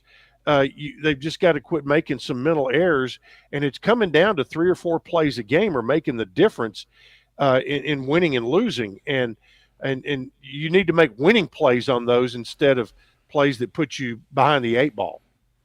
And the offense has only scored more than 16 points, one game all year, and it was last week against Marshall. Is that a communication thing? And what do you think's been preventing the offense from, putting up more points than they have?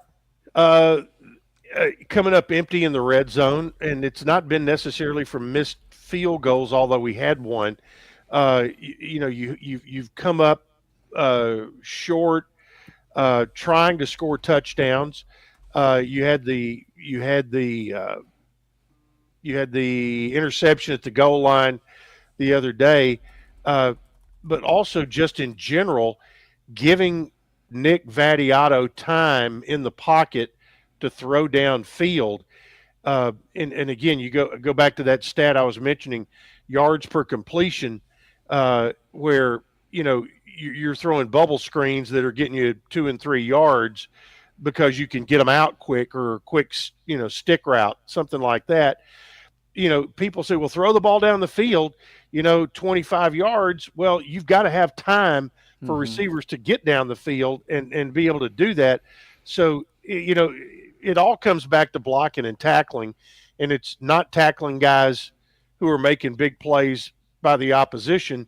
And it's coming back to not blocking well enough to give your quarterback time to make more big plays on the offensive side. So, they're a work in progress. There's no question they are way better on September 30th than they were on August 30th. No question about that.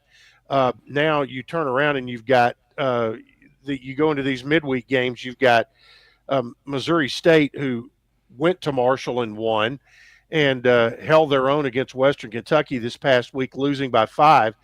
Delaware has they have been rolling and went down and just blasted FIU down in Miami, and FIU's been playing better. So then you got Jacksonville State, who is still, I think, they have shown they've had some good moments, but got beat pretty handily at Southern Miss this week. So those are your three matchups coming up in October, and you've got a mini open date this week, and then you've got a full open date coming up after the Missouri State game, and then you've got a mini open date on the backside of all this. You play 3 games in a span of basically 5 weeks, and that's how it all plays out, to where nobody really has to turn around and play on 5 days rest, something like that. Talking with Chip Walters, the MTSU Blue Raider voice, all things MTSU. Hey, you mentioned Kennesaw. MTSU and Kennesaw got it on in a different sport over the weekend too, did they not? They did. Volleyball, Open Conference USA play against Kennesaw, and at Alumni Gym Friday. In Conference USA this year, you're playing 2 matches against the same opponent every weekend. So, and that's how they're doing that. You play a Friday and a Saturday, and Middle won the first match 3-0. Kennesaw came back on Saturday to grab that match 4-1. But all in all, the Blue Raiders are playing off to a great start on the year. They're 1-1 in conference play, but they've been very good across the board. And part of this roster that Coach Alexa Keckler had to put together has 16 new players on it. So the transfer portal is not just for football and basketball. Freshman outside hitter Reagan Durbin was named Conference USA Freshman of the Week. It's her first weekly award of her career, and the first time that a Blue Raider's taken home a volleyball conference award this week. She led Middle both offensively and defensively with 13 kills and had 19 digs. And her 19 dig match is now tied in the top 3 performances in Conference USA this year. So she's having a really good year. She's in the top 5 in kills per set and digs per set. So she's one of those young players who is getting Middle off to a really good start here, and they're playing with a lot of confidence. And this weekend they'll go on the road and down to Jacksonville, Alabama for 2 more conference matches. And the thing about Middle's record right now, they're well over 500, is they've been playing well away from home as well as playing well at home. So, you split your first week. You'd like to go down and steal both this weekend, but really and truly, if you can go and split a 2-match weekend on the road, you'll take that and then come back home. Chip, there's 5 teams tied for first place in the conference volleyball standings right now. I don't know how deep your conference USA volleyball knowledge goes, but obviously Western Kentucky's dominated the league for a long time. They're always nationally ranked, it feels like. Do you think that this is a year that somebody can maybe even challenge Western for that top spot? Well, looking at those standings, obviously Western Kentucky's right there. Liberty, you just don't know how good they are. I'm not sure that UTEP is going to have the staying power, even though they're 12-2 overall. Liberty's 14-1. New Mexico State and FIU, I mean, they right now could be fool's gold. They're both 2-0, but they're both about 500 overall. Middle is, Middle, I don't think they have any illusions they're going to win the league this year, but, they could make it to the semis somewhere if they get the right draw. And Middle has an overall record very similar to New Mexico State and FIU. It's going to be Western, Liberty, and UTEP, but probably I would say Western and Liberty would be the most likely 2 to wind up in the championship. And if somebody might have a chance to to beat Western this year. We'll have to see. But right now, you got 3 teams off with great records in the early going.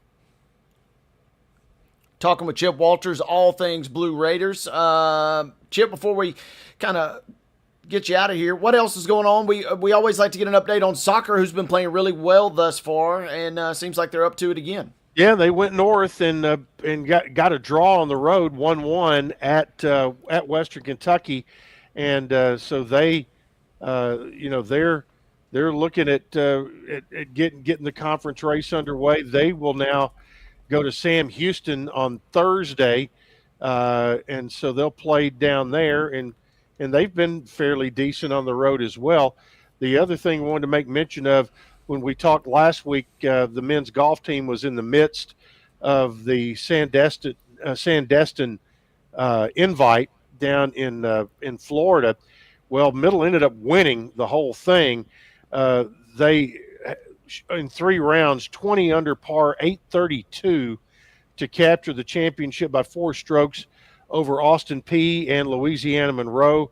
And also Carter Manath had kind of a historic performance. He earned his first career win, had a bogey-free round on the last day, 6 under par, 65, and set the program record for the lowest 54-hole total, finishing at 16 under par, 197. And I'm happy to report that the Ryder Cup fans were not at Sandestin to give the college kids a bunch of grief. Hey, I was just getting ready to say, embarrass themselves even further. I was just getting ready to say, it sounds like the U.S. could have used some dose of Carter this weekend. I mean, man. That's right. Well, the Blue Raiders had a good weekend, and they're off to a good start this year. And you use the fall. We've talked about this. You use your fall to kind of get ready for your spring season, which is when you play your conference tournament, and that's what gets you into the NCAA is. But you want to play well in the fall to where you get those golf stat rankings and stuff like that, to where you're not having to try to make it all up in the spring. But if you go out and win your tournament, you're going to get in anyway. But there's an awful lot of at-large spots that'll be available, and they're playing well. And Carter Manath, just had a great week, and obviously he slept good, ate well, and the weather was to his liking down in Florida. Yeah, that's a good run right there, man. Yeah, medalist honors, 66, 66, 65. And the cool thing too, Chip, sounds like Calvin White's putt scores. Yeah. All right, that got me. I'm not gonna lie, I was not prepared for that one, but that does get me. The other thing too, Chip, I'm always fascinated. I love college golf for this reason, because it's one thing, outside of an individual that obviously goes on and competes at a national tournament in that level. As far as having a team, I mean, it's basically a mini Ryder Cups in the sense that everybody has to be dialed in, or if one weak link is not there, it can blow the whole thing up. Yeah, absolutely. We have one person that is playing like me out there, then you have no shot. And you're right. It is kind of a Ryder Cup, but not. It's not just against one other team. Right. Typically there's 16 teams, and so you're basically looking at a full, every week is like playing an NCAA regional, because you're playing, and it's kind of interesting how these tournaments evolve, and you have very you end up having, like, for instance, this tournament they were just in had a bunch of schools from Conference USA and the Sun Belt, and like the OVC, a lot of mid majors, and equal competition. So they're very, very competitive, Mm-hmm. and you can go out there, and that just sharpens your skills. And in particular, if you're some cold-blooded putter, you can go out there and help your team finish strong. And they're not playing best ball either, like in your weekly scramble. So you got to play your own ball and put up your own scores. So I really have a lot of respect for them. Same goes for tennis, because when you're playing, when you have your individual matches, but you're playing trying to win for your team. Calvin, anything else for Chip before we let him get out of here today? I do not. I'm going to go watch the men's basketball team practice here this afternoon. I was just getting ready to ask what else is on tap for you and the rest of the week. A little hoops on your immediate hoop plans, today, it sounds like. and a little real estate work. So choose Chip. I love that. Hey, I've always wondered about that handle. Yeah, it makes sense right there. I like that. MTSU Blue Raider voice Chip Walters always joins us. Except unless when he I doesn't. Yeah, unless he doesn't. But luckily, we've been on a good run here, Chip. And next week, Chip, when you join us, me and the wife have an upcoming anniversary trip. Let's just say out west to a CUSA location. And it's not in El Paso. It's a little further west than that. So we're going to be out there in the land of enchantment. So I'm going to pick your brain a little for some tips on air next week. And hopefully maybe even get a story or two out of you and your tales out in New Mexico. So the tales of the old West. Yeah, right. Precisely. We'll be on the hunt for those. But Chip, we thank you so much as always for your time, and have a great rest of your week, partner. All right, see you guys. Thank you very much to Chip Walters. Joins us each and every single Tuesday, bringing the goods. Calvin, I was glad that he kind of painted the picture more for the football score from this weekend, because I'll be honest, I just saw the final and didn't really get a chance to watch any of it, didn't really keep tabs on it. It's kind of just where I'm at with the fandom, unfortunately, at the moment. But you see that and you're like, well, lost, CUSA opener, second year CUSA school, not good, right? But I mean, it sounds, at least, I could see and I appreciated where Chip was going with that. It sounds like there was a little more to the story. Yeah, and it's not as frustrating for me because I'm not as involved with my school fandom as other people probably. But when I was covering the team for the student newspaper, some of the stuff that Chip talks about in regards to the games over the last couple of weeks, it's a lot of the same problems that were costing them games when Rick Stockstill was still there.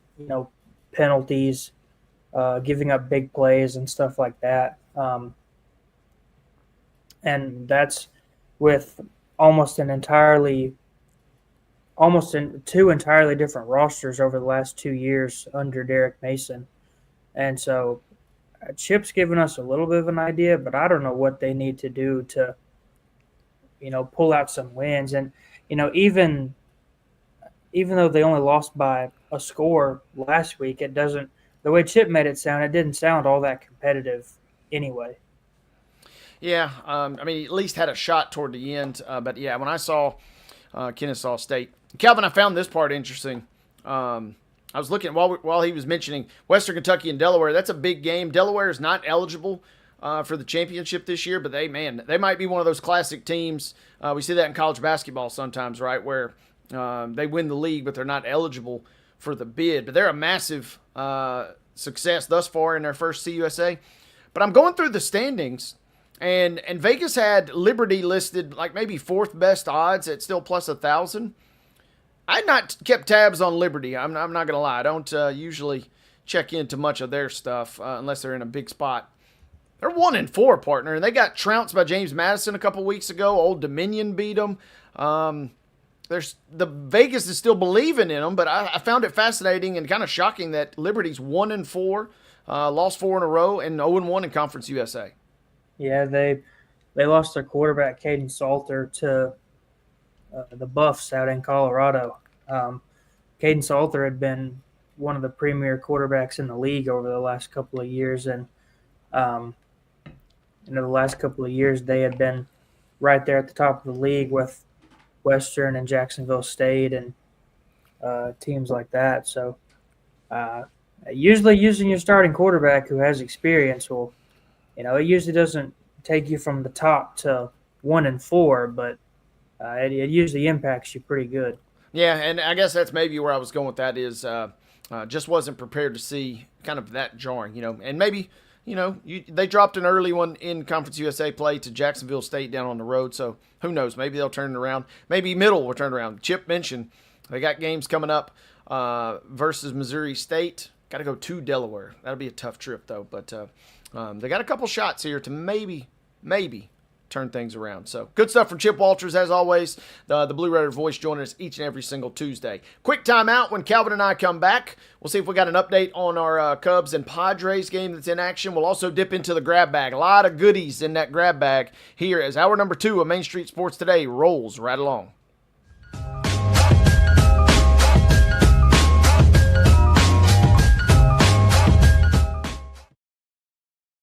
Deep in a forest at Nashville Zoo, new creatures here for you to view. Phantoms graced in black and white swing high in trees of dappled light. In rocky crags, tall and steep, small antelopes with nimble feet. A wise old man with beard of white, a sentry perched on stony height. Amidst it all, a hunter lies, with coat of gold and steely eyes. A new adventure just for you.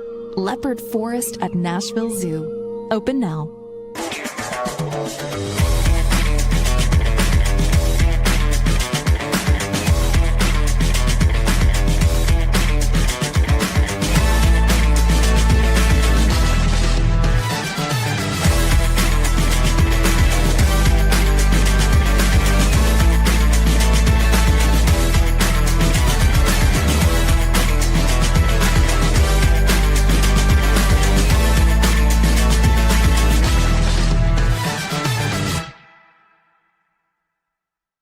Jones and Lang Sporting Goods here in Columbia has been outfitting teams, officials, and anybody else from T-ball to college for 50 plus years. Be sure and check them out at 931-388-8060 or online at jonesandlang.com. Jones and Lang Sporting Goods, the look of a winner.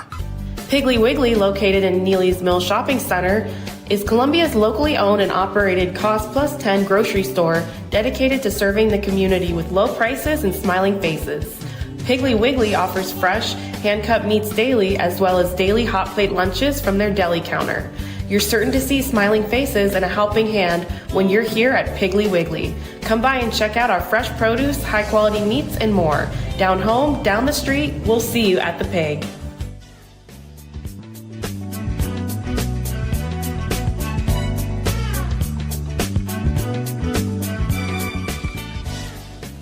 Rocking and rolling here, hour number 2 of Main Street Sports Today, where we are presented, as always, by our friends at the Tennessee Orthopedic Alliance of Columbia. I'm Wade Neely, sitting in the saddle alongside Calvin White. Our producer making the magic happen is the one and only Mark Rogers.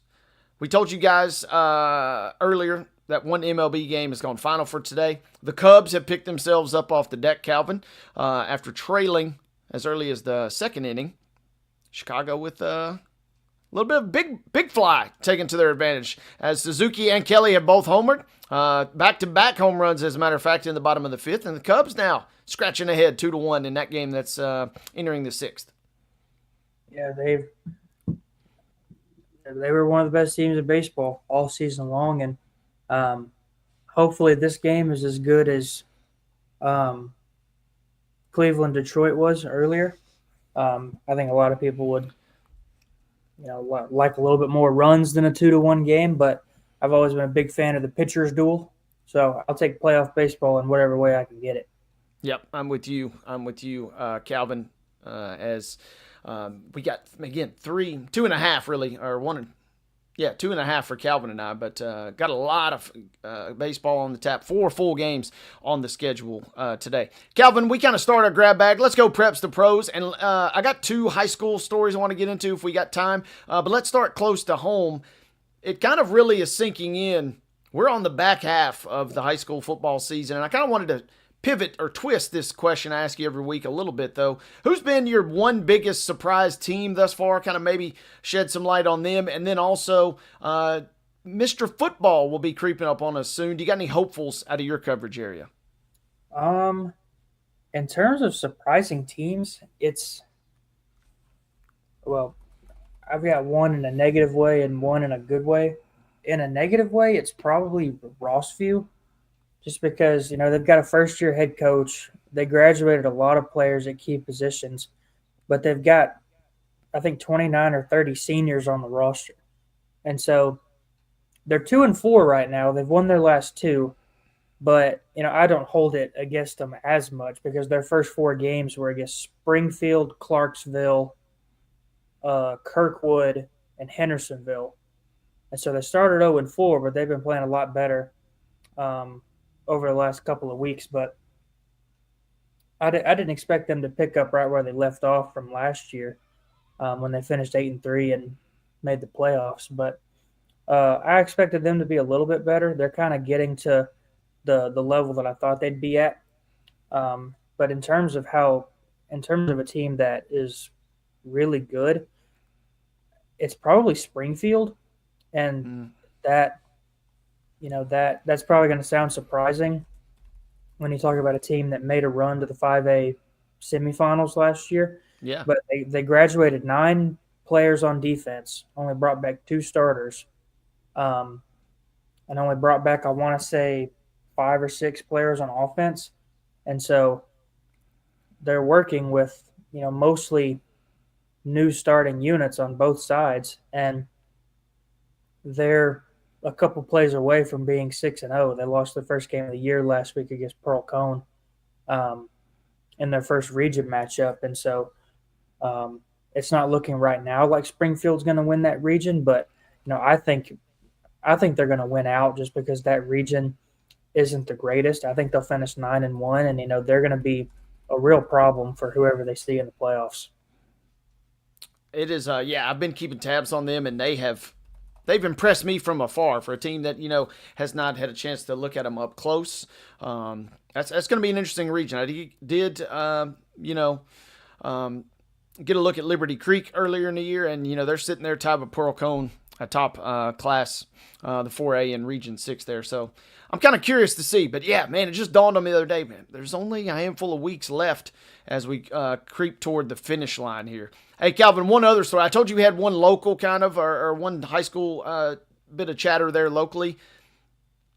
What if I told you that a team in Ohio has now won 70 straight games, the nation's longest winning streak? Sounds pretty impressive, right?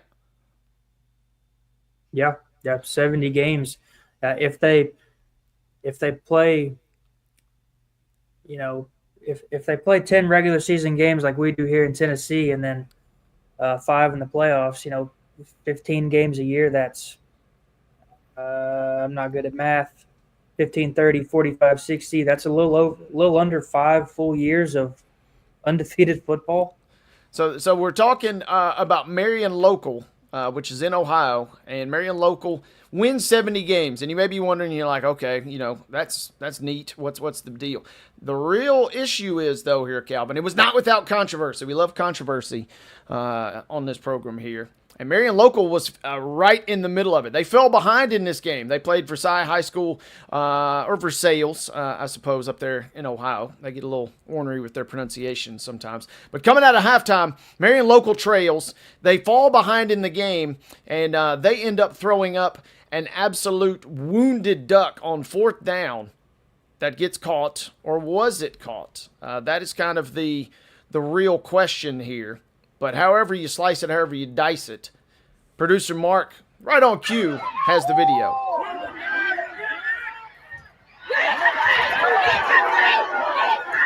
So Marion Local's in the purple and gold there.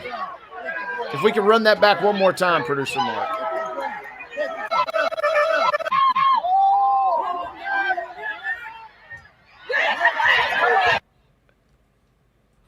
And tough to see, kind of obviously from the angle and where we're at, but immediately the Versailles players run in, say that was not a catch. The ball was kind of trapped as Marion Local's receiver goes to the ground. 2 things I found most fascinating, though, on this clip, Calvin. Number one, the officials are wearing shorts.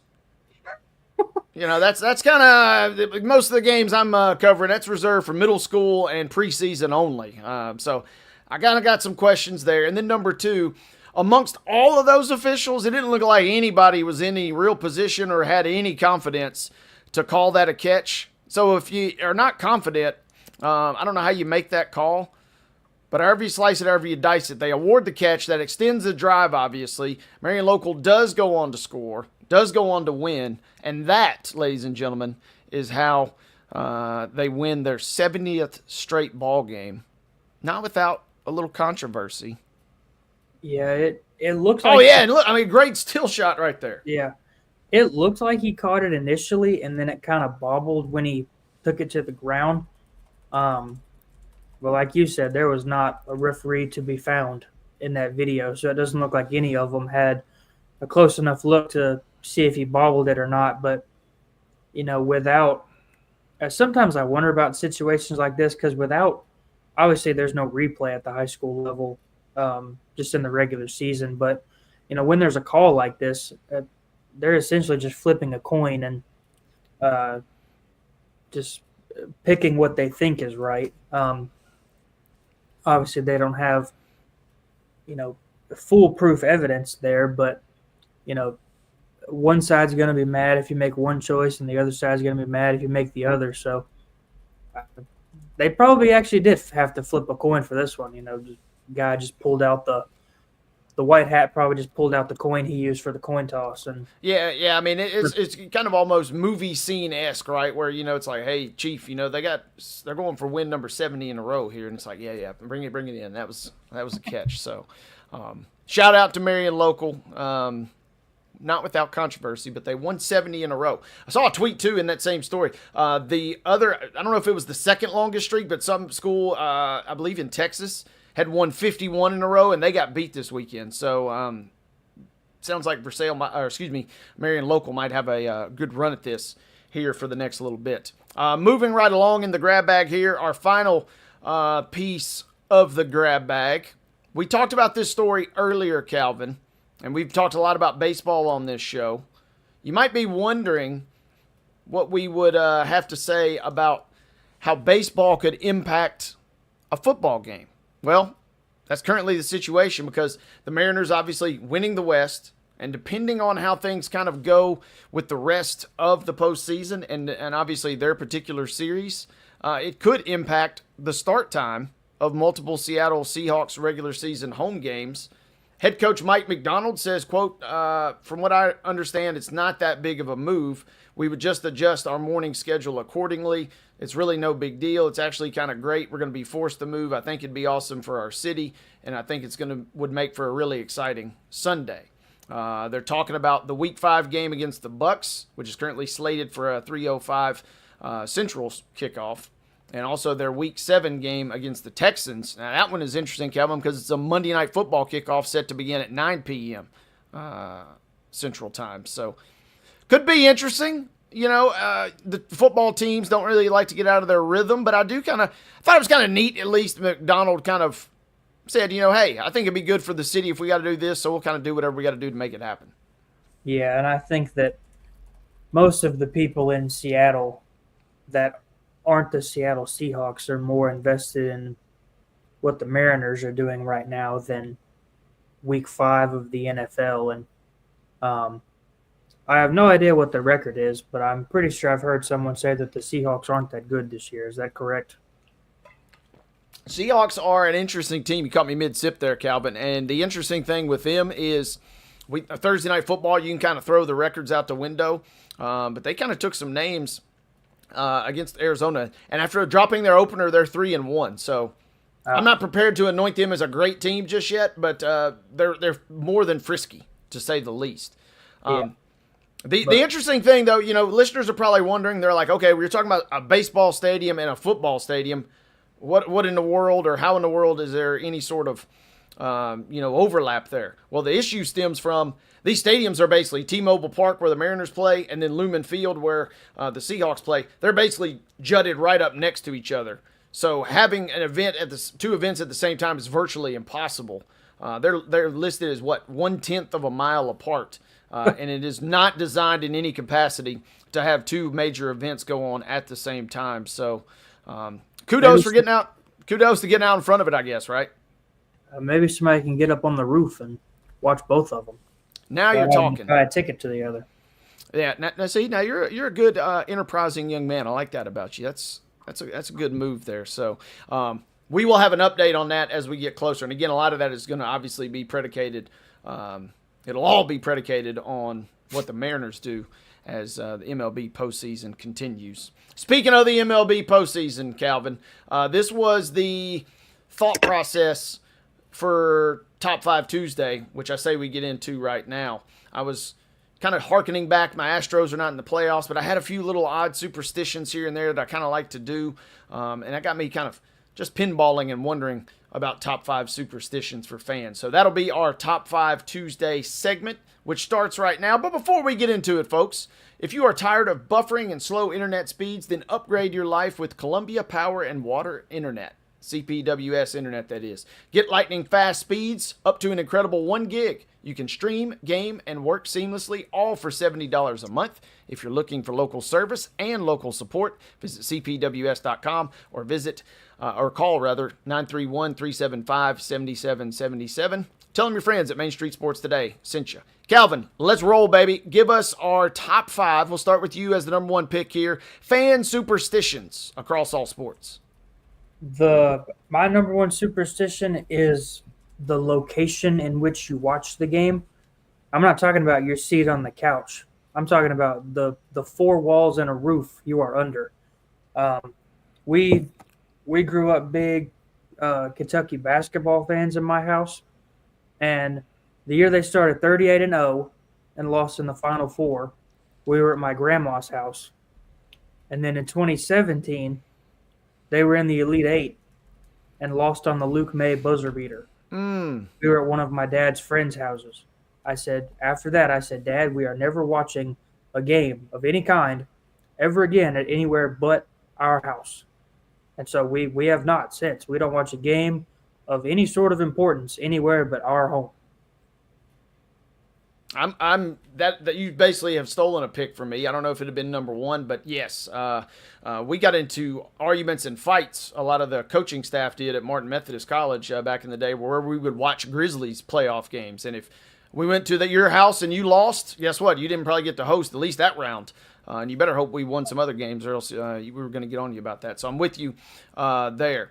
Kind of the cousin of that, though, and this goes to baseball. If I'm sitting in a particular spot, I'm not moving if the team is doing well. I'm frozen in place. If Houston is in a bit of a rally and they're making a big comeback, and I'm sitting in the worst chair in the house, guess what? I'm stuck there until things kind of totally change. So give me sitting in the same spot or the same location within the house for my number 1. I also had that on my list, but it was a little further down. But number 2 is for me. It's not really. It's kind of the opposite of a superstition, but I've got to know the score. If for some reason I'm not at home to watch the game or somewhere that I can watch the game, I've got to know the score. My dad is a psychopath when it comes to this type of thing. If the Titans or anybody else that he likes is playing in a meaningful game, my dad used to do this for every Titans game when they were actually good.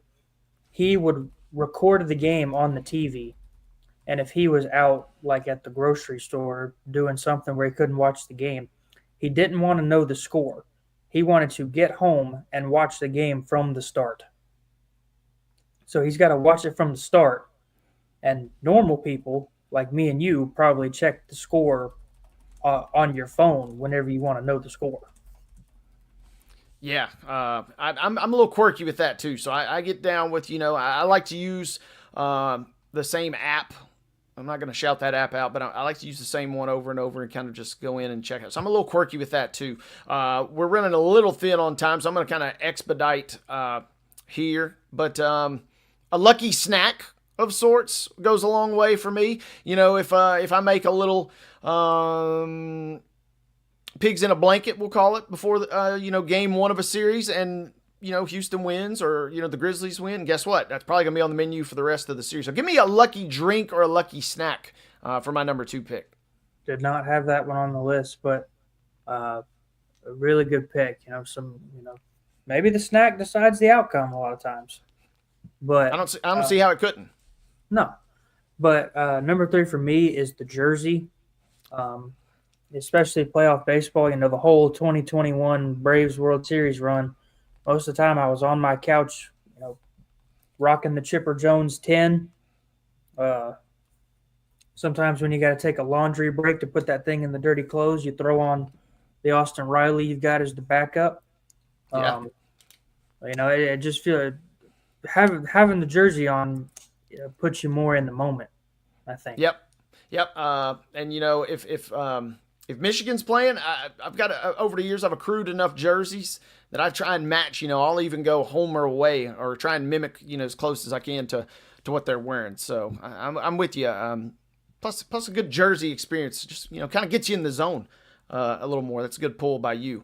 Up next for me, man, I got two good ones here. I really can't go wrong with either one. I'm just going to rip the Band-Aid off. Kind of similar to the jinx we mentioned earlier, but the jinx friend rule. If you got a person that, has not shown up to any of your watch parties all year, they don't really watch the team or follow the team, kind of like a Super Bowl type friend, that just shows up and asks a million questions. If they show up and your team loses in a big game, you ain't coming back. You ain't getting the invite. I'm sorry to do it. But the jinx friend, I hate to do it because I don't like to be mean to people, but some folks just, you got to cut them off there. They jinx the game and they steal all your superstitious snacks. Well, yeah, that's a double whammy. Good point there.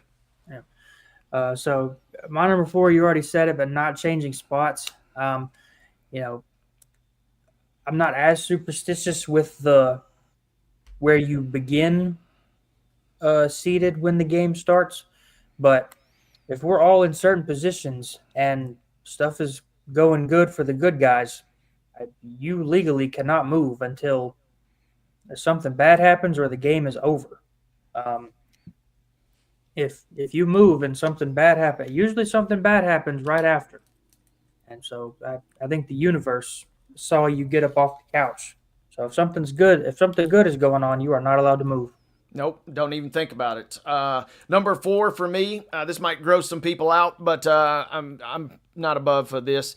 If I wear a lucky shirt, if I wear a lucky jersey, socks, shoes, whatever it is, and they win or it's a playoff series and they keep winning, guess what? I ain't washing that thing. I'm sorry. Hygiene be damned a little bit. I'm just gonna let it rip. So don't be upset, or if you smell a little something, just mind your business. Yeah. I can't say I've ever gone that far, but also in most of my lifetime, none of my teams have ever made it that far. That is my caveat too. I'm not used to prolonged postseason runs more often than not. Yeah, at least I've never seen a prolonged Titans run that wasn't the AFC Championship year, and the Braves, even as good as they've been over the last couple of years, didn't make a run until 2021. But my number 5 pick is straight up jinxing it. It's a basic one, but it's a layup. You just can't do it. If it's if it's late in the game and it's a tied game or something like that, and you're in the red zone or it looks like you're about to score, and somebody's like, "Well, all we need to do is score here." Yep. Yeah, really. We know we need to score. Don't say that. You can't just straight up jinx it. You're not allowed to blurt that out. No, get that out of here. No. My last one for me is I'm going to pay respects to the father-in-law who started the genesis of this Top 5 Tuesday. Refused to watch it all. This is not really my cup of tea, but there are some sickos out there that do this. He's a big Guardians guy. He doesn't even want to know. He said, don't even text me until the day is over. He wants to read it in the newspaper basically tomorrow. So don't watch it all is his strategy. Mike Modick, we love you, bro. But So Top 5 Tuesday, thanks to our friends at Columbia Power and Water. And that will be a bow on this show. Calvin and David Wilson back in the saddle tomorrow. We will see you next time here on Main Street Sports Today. Enjoy your Tuesday.